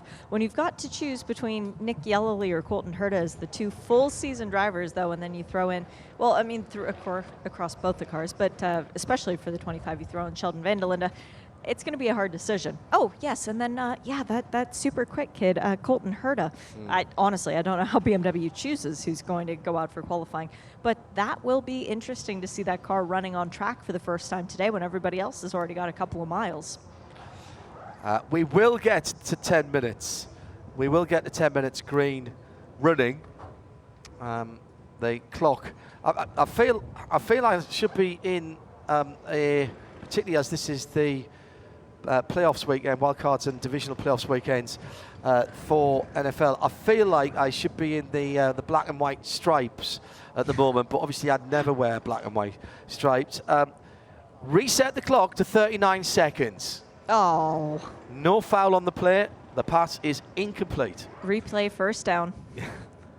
Replay first down, yes, exactly. 39 seconds, that's... Well, it's procedural. I understand isn't it? that. It's procedural. Nobody's going to go out, but it fulfills the obligations as per the regulations. And would it be nice to have the 5 minutes back? Yes, it would. That's not going to happen. So rather than scrap all the hard work that's been done by the teams so far, it was building rather nicely. We do have a grid for LMP2 that has been set by the times that were set. And listen, I think that's, again, a really sensible call from race control. And thank you to Mark Raffa for making that decision known to us. So Ben Keating and the number 52 wins sponsored machine has done enough, we believe, to be on pole position for PR1 Matheson Motorsports with a 140.541. Now, nothing is going to happen for quite some time, Shay. So, where have you positioned yourself now? Still at the Rolex shoot. Okay. This is Ben Keating's 10th career pole position in IMSA. Ooh. That's pretty darn impressive. There are people with more, but not very many of them. I'm told that might be his 4th here as well. Yeah. Okay. Yeah, I can believe that. Well, the good news is that the Tower Motorsports Oreca is on the back of one of our hard-working recovery vehicles. Now, that sort of breathing in through my teeth there, that's not a good sound, as I'm looking to see just how badly damaged the right rear is. The rear wing is off, but bodywork damage is not the issue here. They'll be worried about whether suspension has been broken, whether the drive shaft has been pushed back in to the gearbox. Owie. Definite right rear suspension. Top and bottom arms look like they've gone. Now the question will be, what has that impact done to the drive line? Probably a precautionary gearbox change, and let's hope there's no damage to the mountings of the tub or anything like that. I mean, it's rear suspension, so that will mount onto the driveline components. So that is now clear, and we will reset the clock in a moment to give us the 39 seconds and then a checkered flag. I wouldn't be surprised to see several of these cars going out, John. And for nothing else, it means that the crews don't have to push them back. Oh, yes, that's a good point. They can just drive around the track leisurely and then go to pit in. And come straight back in, yeah. Now, let's see who I can see in some of these cars. The Acura, that is Tom number Blomqvist. 60, is Tom Blomqvist, because he's got the white and purple helmet. This is the car that has been fastest of every session, bar the one it didn't take part in. So if it was out there, it was quickest. The number 60 car. Meantime, we've got the four-wheel steer big front loader rearranging the tyres at turn 7. That is going swimmingly well. Both BMWs on the pit lane. Haven't had the word yet from RLL as to why we didn't see it last time. It was getting scrutiny and it was going through tech. But if it was going through tech, that suggests that they made some changes. You were allowed 3 visits through tech during this Roar session for each car within each team. At your discretion, no more than 3 visits, so perhaps they were just utilizing their last one. Makes sense to make sure that you are absolutely sorted before you go qualifying, because what you don't want to do is to go out there, get yourself a pole position and find out you're a mil low on your ride height or your rear wing's sticking out a bit too far.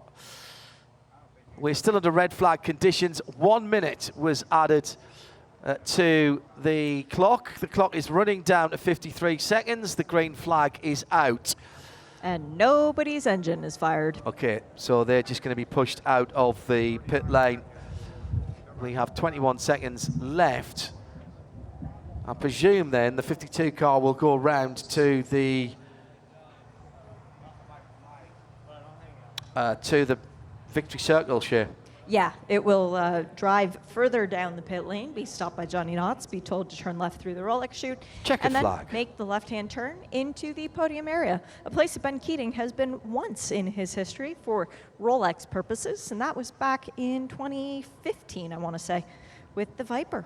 Just before 3 o'clock in the afternoon, we should have the GTPs rolling out anytime shortly. It was meant to be on the nose 3 o'clock. It will be a little bit later because of that delay for the clear up after a red flag caused ostensibly by the number 8 John Ferrano driven Tower Motorsports Oreca backwards into the tyres on driver's left as the car went through the middle of the Le Mans chicane.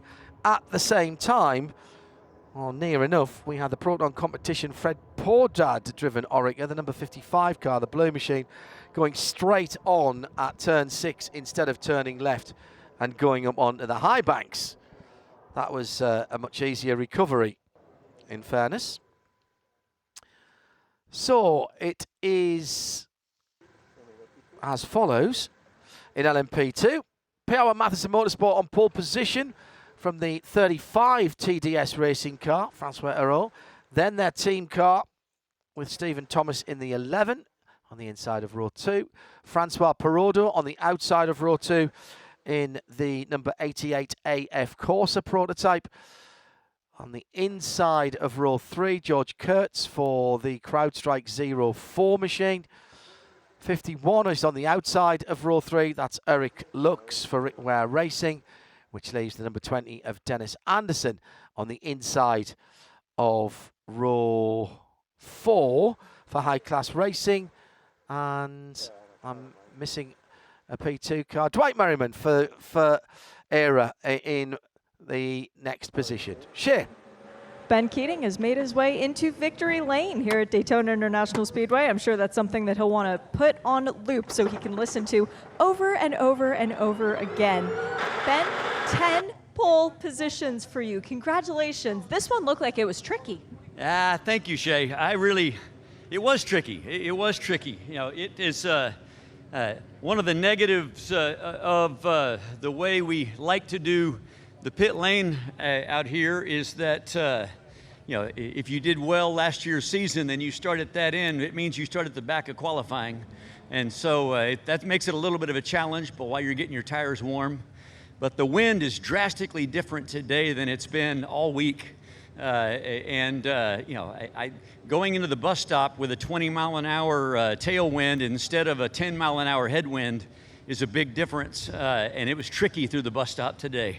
You know, I'm not surprised. Nothing against John, but I had a couple big moments there.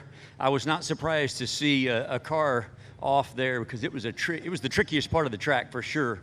It's a high-risk section anyway, but to have a big tailwind, it was a completely different car in that section of the track. You know, I was.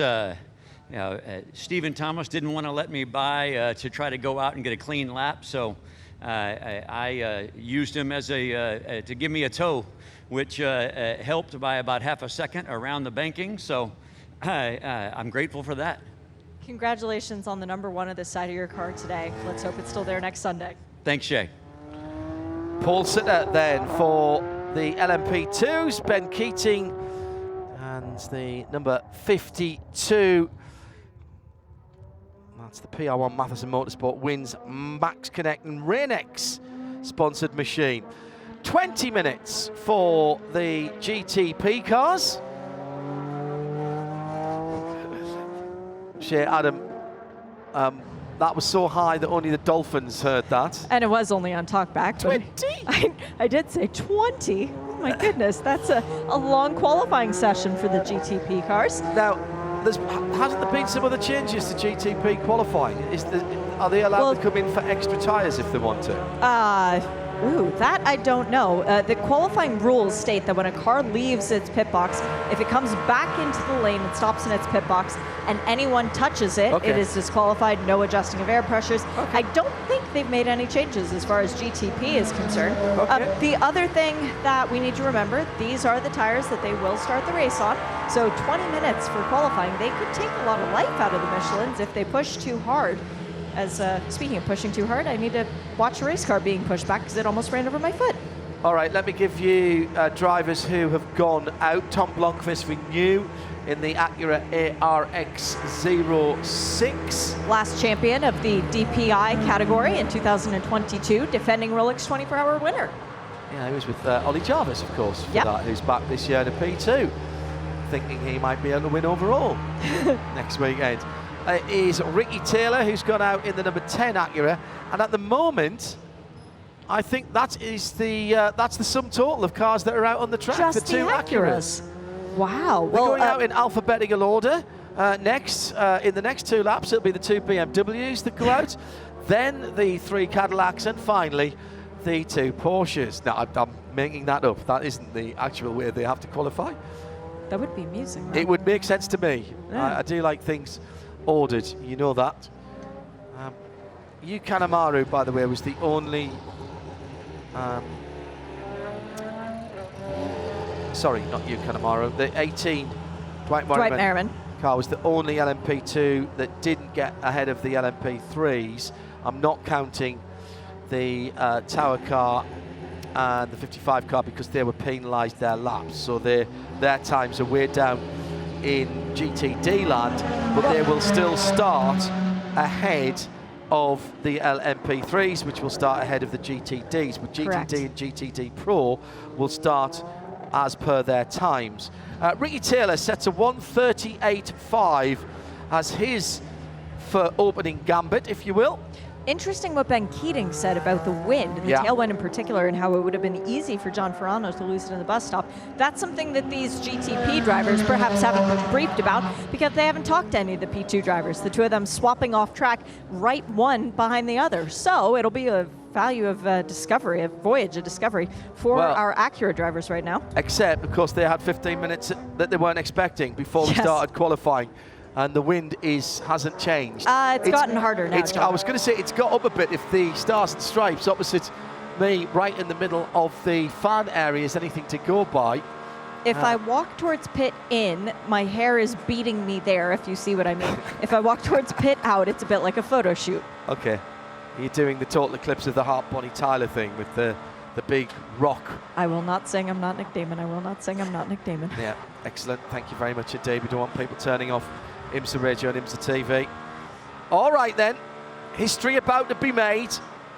First of this new generation of GTP racers, and therefore pole positions about to be set. Very long time flat out for the number 10 of Ricky Taylor, who goes through. BMW moving, John. The 24-25 is going out onto the racetrack, and that is a yellow helmet, I think. That is Nick Yellowly. 1:34.7 is the first flying lap for Ricky Taylor, and that with all three sectors in purple, meaning he's fastest. We reckon that's the fastest lap of the weekend in GTD.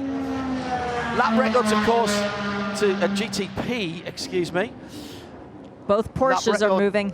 Sorry, Shay. Lap records will be set in the race, of course, but we can have a qualifying record. I'm prepared to allow that. Felipe Nasser, and I think that's still Philip Bang in the 24 BMW. I did not see who was behind the wheel of the number 6 Porsche. Is that still Nick Tandy? I'll tell you in a moment. Okay. Yes, it is Nick Tandy, Nick Yellowly. So to the two Nicks in the 6 and the 25 BMW, 6 Porsche, 25 BMW. We are only a second away from the outright DPI race lap record and pole last year, qualifying record, excuse me. And pole last year for DPI was Tristan Fortier was a 34.0, so only 7/10 away from that. And these are cars that are not yet developed, and I'm being told by the teams, and I'm not saying that I don't believe them, I do believe them. They are not really exploiting all of the performance. New fastest lap for Acura, for Ricky Taylor, a 34.295. These new GTP cars are showing what they can do in these short runs. We've not seen this speed all week so far. Track conditions are pretty good, 38 Celsius, 27 in the air for these guys, and back in along the pit lane for Tom Blomqvist. Oh, uh-oh. And he's 2 seconds off. Now they can't touch the car. They've plugged something into it and put it up. Oh yeah, they're doing a tyre change. Maybe they are allowed a tyre change for I GTP thought so. then. So off comes the first set of Michelins.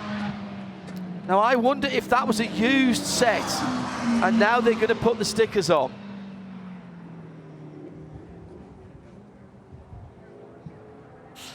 So this could get even faster. Felipe Nasser back behind the wheel of the number 7 Porsche 963 with the black pinstripes. We still haven't seen Sebastian Bourdais move in the 01 Cadillac, John. That's the yellow one for Cadillac Racing. Yes, that's the only car that hasn't rolled down pit lane as yet. So a little different in terms of the qualifying for this race. 20 minutes, not 15, and the team's allowed to bolt on a new set of tyres within that 20 minutes. We're almost halfway through. I'm keeping an eye on through the binoculars. Tyres have gone back on the number 60 car. I'm waiting for that to hit the ground. So they'll be making sure they get into clear air. The blue fronted number 2, blue 2, that's the Cadillac, very low to the ground and scraping the skid plate through turn 3 and 4. And there was a downshift before it got to start finish there. That car hammering the skid block on the ground for a good 15, 20 yards. Now into the International Horseshoe. Cadillac, the biggest capacity engine, normally aspirated V8. And if you're trackside, listen to the downshifts. I would say it sounds like gunfire, but it's actually more like a small field gun as they shift down. Last two cars that are the only car we hadn't seen, the 01 Cadillac going out. That's the car with the yellow front, and the 60 goes back out on a second set of tyres for Tom Blomqvist. Ricky Taylor, 134.198 has improved again. So, very impressed by this. Teams have done a lot of testing, a lot of distance and reliability testing. They freely admit there's work to do on these cars. Drivers getting used to the systems and how they integrate with each other.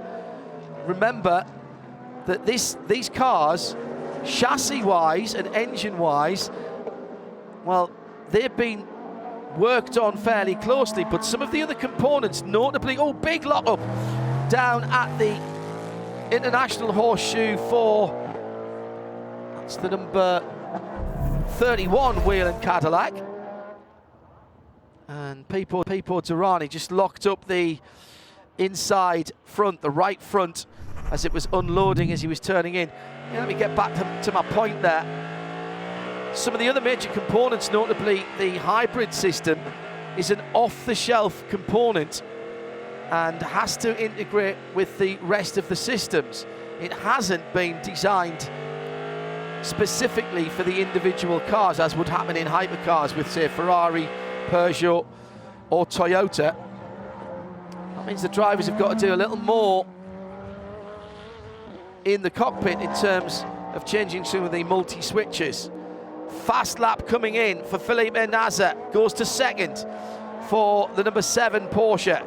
Acura, Porsche, BMW, Acura on an out lap for Tom Blomqvist, and he'll have to bring those tyres up to temperature again. Drivers telling me that during the race next weekend, expect to see something maybe as much as 20 seconds a lap for the first couple of laps off the pace. Then the two Cadillacs in 7th and 8th. 7 minutes to go. And we've not yet seen anybody else in to the pits for a change of tyres. Ricky Taylor then holding sway by a 1/10.5 from the two Porsches. Big off for Tandy. The left front of the car, and this again is at the middle of the bus stop. He's pulled away. It's bodywork only, but it's a lot of bodywork. He was purple in section 1 and 2. The left front suspension and the front wheel is not pointing in the correct direction. Bits of bodywork flying off the car as he tries to get it back. He is driving the car. And that is again at the same point. Ben Keating was telling us how difficult it is going in there with a very stiff tailwind. That effectively lifts the back of the car, of course, as you're turning it in. When you want the downforce under braking, you're not getting it there. Also, these cars, much heavier than the DPIs they replace, and also to a certain extent rely on the harvesting of electric power for some of their braking. Yeah, lost it immediately he turned in. The tyre barrier doing a cracking job at that point. The moment that he turned in, the back end was gone, and that's the big disadvantage of having wind blowing behind you and negating the effectiveness of your aero going over the wing. Shea Adam is down at the Porsche Team Penske pit, and the bodywork, well, and left front suspension, I guess, Shea. Yeah, for sure, the left front suspension and the bodywork up. The thing that really hurts is that the crew can't do anything to the car. They can't touch it during the session. The only team that changed tires was the Meyershank Racing team, but this is still a situation where under a red flag, cars come back to their pit boxes. Do not jump over the wall. Do not touch the cars. We are at 5 minutes to go, close to minimum green flag time. Yeah, rather, we're seeing again under the bodywork of the Porsche 963. Yeah, the engine cover, I think, shit, has been moved as well, and there's large. There are some rather large pieces of bodywork. Nick Tandy gets the dubious honour of being the first official in competition crash for a GTP car. Public. Yeah, in public, yes, the absolutely. saddest thing that I can see, John, it's missing the P of Porsche across the back of the car. So somewhere it's an Porsche. Yeah, Porsche. Somewhere around the track there is a silver P waiting as well. But yeah, the engine cover just with about a half-inch gap now on the right-hand side, still fitting perfectly on the left. Wow. Yeah, well, Nick will lose his time, of course. His time... Two fastest laps. Two fastest laps, so that'll be the back of that part of the grid. That's the least of their worries at the moment. They'll have a late-ish night tonight. Was well up on the time in terms of the first two sectors, so he was on a very, very good lap indeed. And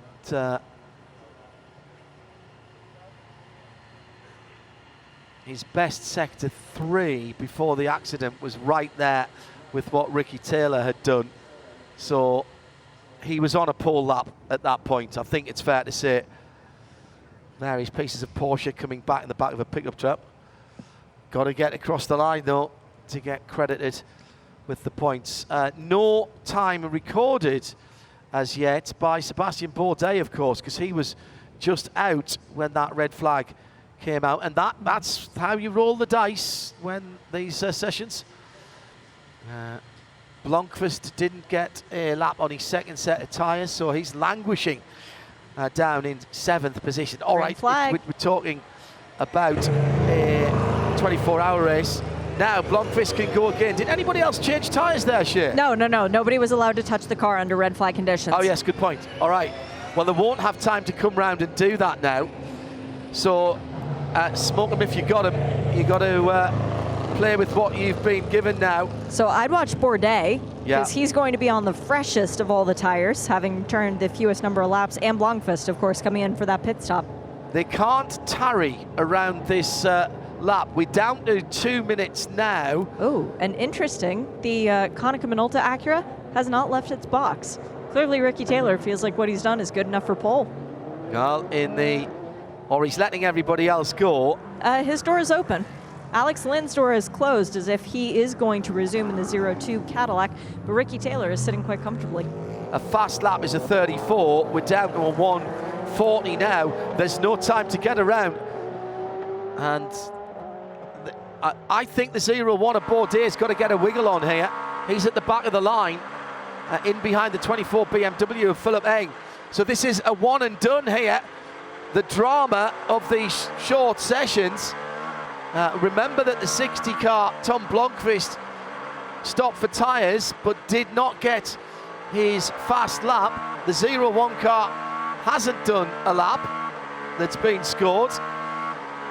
So at the moment, a 1:34.198 is where the target is at the 1 minute 34.198. 1 minute to the checkered flag. And pass has been made by Tom Blomqvist as he goes by one of the BMWs. He's aware he's only halfway around the lap at the moment. He's got to make the best of these new tyres. He's the only one that changed onto a second set. It's the number 7 of Felipe Nasr, who is coming out of Speedway Turn 4. To my left, I can see the distinctive low-lying lights at the front of that Porsche 963. Here we go then, money on the line and points on the line for the start of the season. 35 points and the headlines and the press release. First GTP pole in the balance. 1 lap to do it. This is super pressure for all of these drivers. Felipe Nasr then with clear track ahead of him through the infield. Behind him is the Cadillac number 31 of Pipo Derani. The checkered flag is out, so everybody did just get through to start this lap. No sign of the Alex Lynn 02 or Ricky Taylor in the Acura. They will not be challenging for this lap. Tom Blomqvist, quickest in that first sector. It wasn't a good first sector. No, it was fine by Felipe Nasr. Just wasn't as good as he's done in the past. Let's check the times in the middle sector. It'll be Felipe Nasr who stops the stopwatch first. 43.7 is the quickest of anybody. 43.6 for Tom Blomqvist. This is Porsche versus Acura, and MSR want to lead this session as they have done for all bar one of the previous sessions here at the Raw. It's between Nasr and Blomqvist. Who's got the best car in the last sector? It will be Felipe Nasr who comes through first now and stops the clocks at a 134.114, and there's Blomqvist goes through under a tenth, a 34.0. Magnificent stuff. Derani does not improve his position. Alex Lynn didn't come out the pits. Bourdais, with 1 lap to do it, gets on the outside of row 2. That's pressure. Tom Blomqvist taking pole position by 0.08 of a second. 0.08 and 0.8 of a second for the field. Take Tandy out of that because he hasn't got a lap time. So the top 8 tenths between them. Tandy was in that time. If he hadn't caused the red flag, he will start in 9th position with a 1:34.453 is the best time that he will be allowed. The battle was between Porsche and Acura, Felipe Nasr and Tom Blomqvist, and it goes the way of Tom Blomqvist. The Brit takes it, and every session in which the 60 car from MSR has competed in this weekend has been out there. They have been quickest, and the headlines belong to Acura and to Michael Shank and to Tom Blomqvist in the first GTP pole of this new era for the 61st running of the Rolex 24 at Daytona. And Mike Shank has literally walked around this pit box hugging everyone he can find. Mike, first pole, it's all good. You have a lot to celebrate with this, don't you? You know, it's a tribute to HPD, Honda, Acura, the team, all the engineers, all the mechanics, and especially that driver today. That driver today, for 1 lap, I mean, it's just incredible the risk we took, but boy, did it pay off. And you guys, defending series champions, you now come in with the 35-point advantage, so you're still leading the championship. That matters as well. It all matters. Every point we need, because the race is going to be a tough one. We knew we need to get maximum points, but I just can't tell you this joy feeling I'm feeling right now for this team and all the folks at HPD, Dave Salters, Calvin Fu, everybody that works on this team with HPD, it's mind-blowing. It's great. You guys have been prioritizing every session to try and get this pole position, to be the fastest across the board every session. You participated in, you were P1. What does that mean? I mean, David Salters put it on Wayne and I to prioritize this thing, and we did it. Both teams exceptionally well. We had a great qualifying with both cars, and we're really proud of the effort and the way the two teams have worked together in the last 6 months, specifically even during our DPI championship hunt. This we knew was always the priority, and we got it done. I'm just so freaking happy. Congrats, Mike. Go celebrate. And that David Salters you mentioned, that would be the head dog of HPD. Oh, yeah. The expat Brit.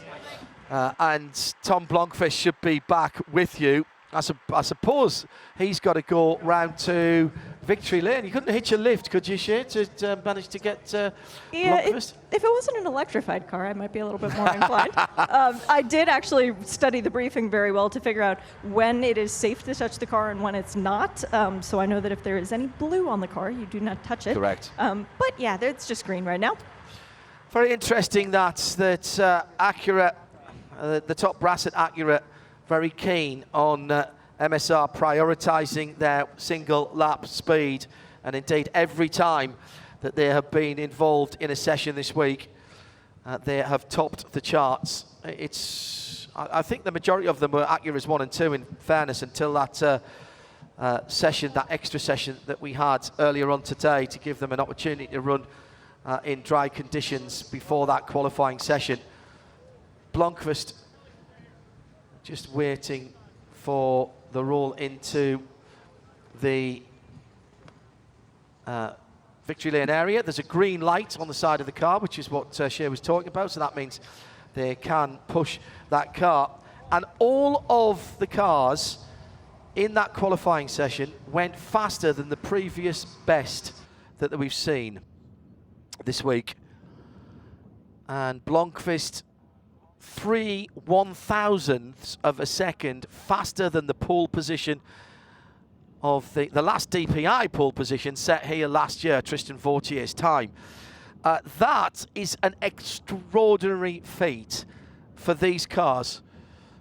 For these cars in their first flush of development, as opposed to a DPI 6 years into its development cycle.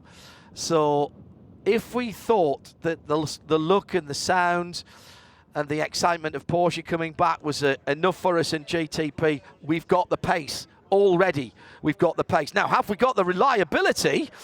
That is a very interesting question. And you might be asking if they're already as fast or faster than DPI.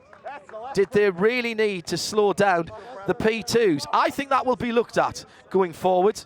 Maybe not this year, but certainly going forward. Shea Adam is making her way to the Victory Lane area. We will try and get a word with Tom Blomqvist before we go off air. He's just taking his helmet off now, John. Might be able to dive in there as he pulls that shiny purple and white lid off. That was quite a display from Tom Blomqvist, who did qualifying a few times last year and put it on pole more than a few times as well. But that's another one of these things where it's all good, get tyres, red flag, we're not going to get out. And then, yes we are. I mean, that's great mental acuity and being able to press a big reset button in your head.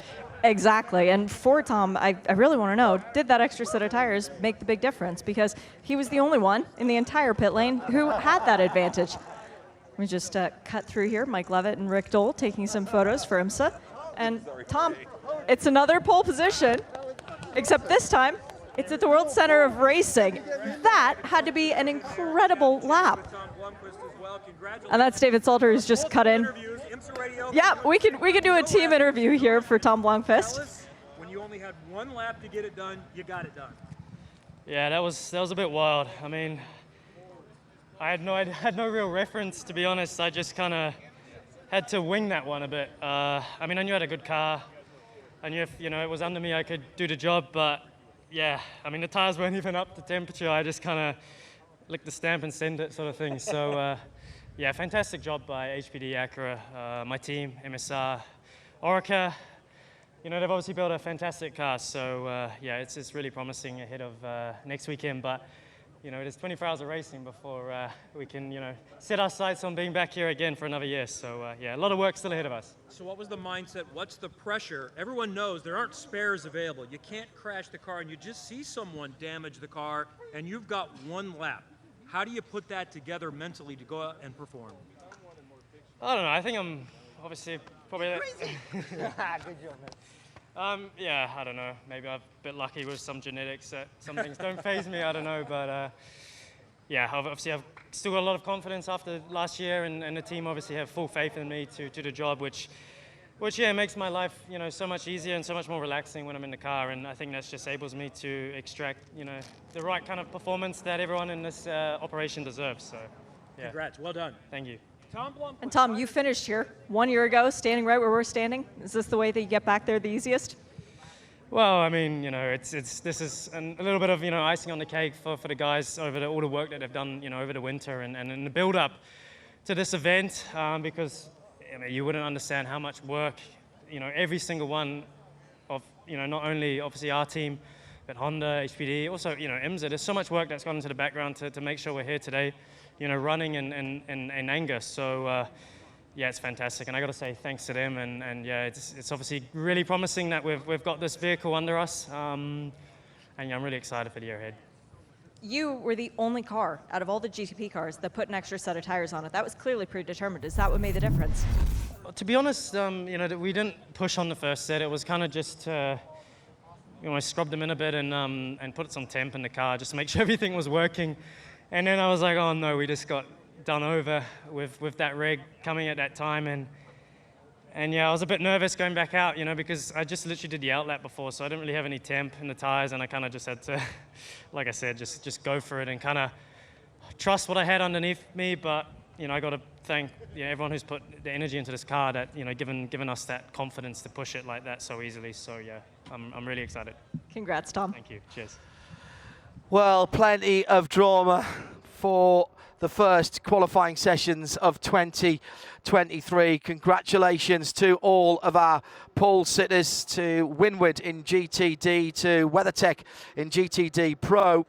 It was Sean Creech Motorsport in the LMP3 category, and of course the Wins 52 Ben Keating car in LMP2. And for the first time in this new GTP era, there can only be one that does it for the first time, and it's Tom Blomqvist. Acura ARX 06 MSR topped every session in which they took part this weekend. With all that drama, the twists and turns, all of the plot that was in there, just about enough for a Robert Ludlum novel. How about the Shank supremacy? That's it from us for this weekend.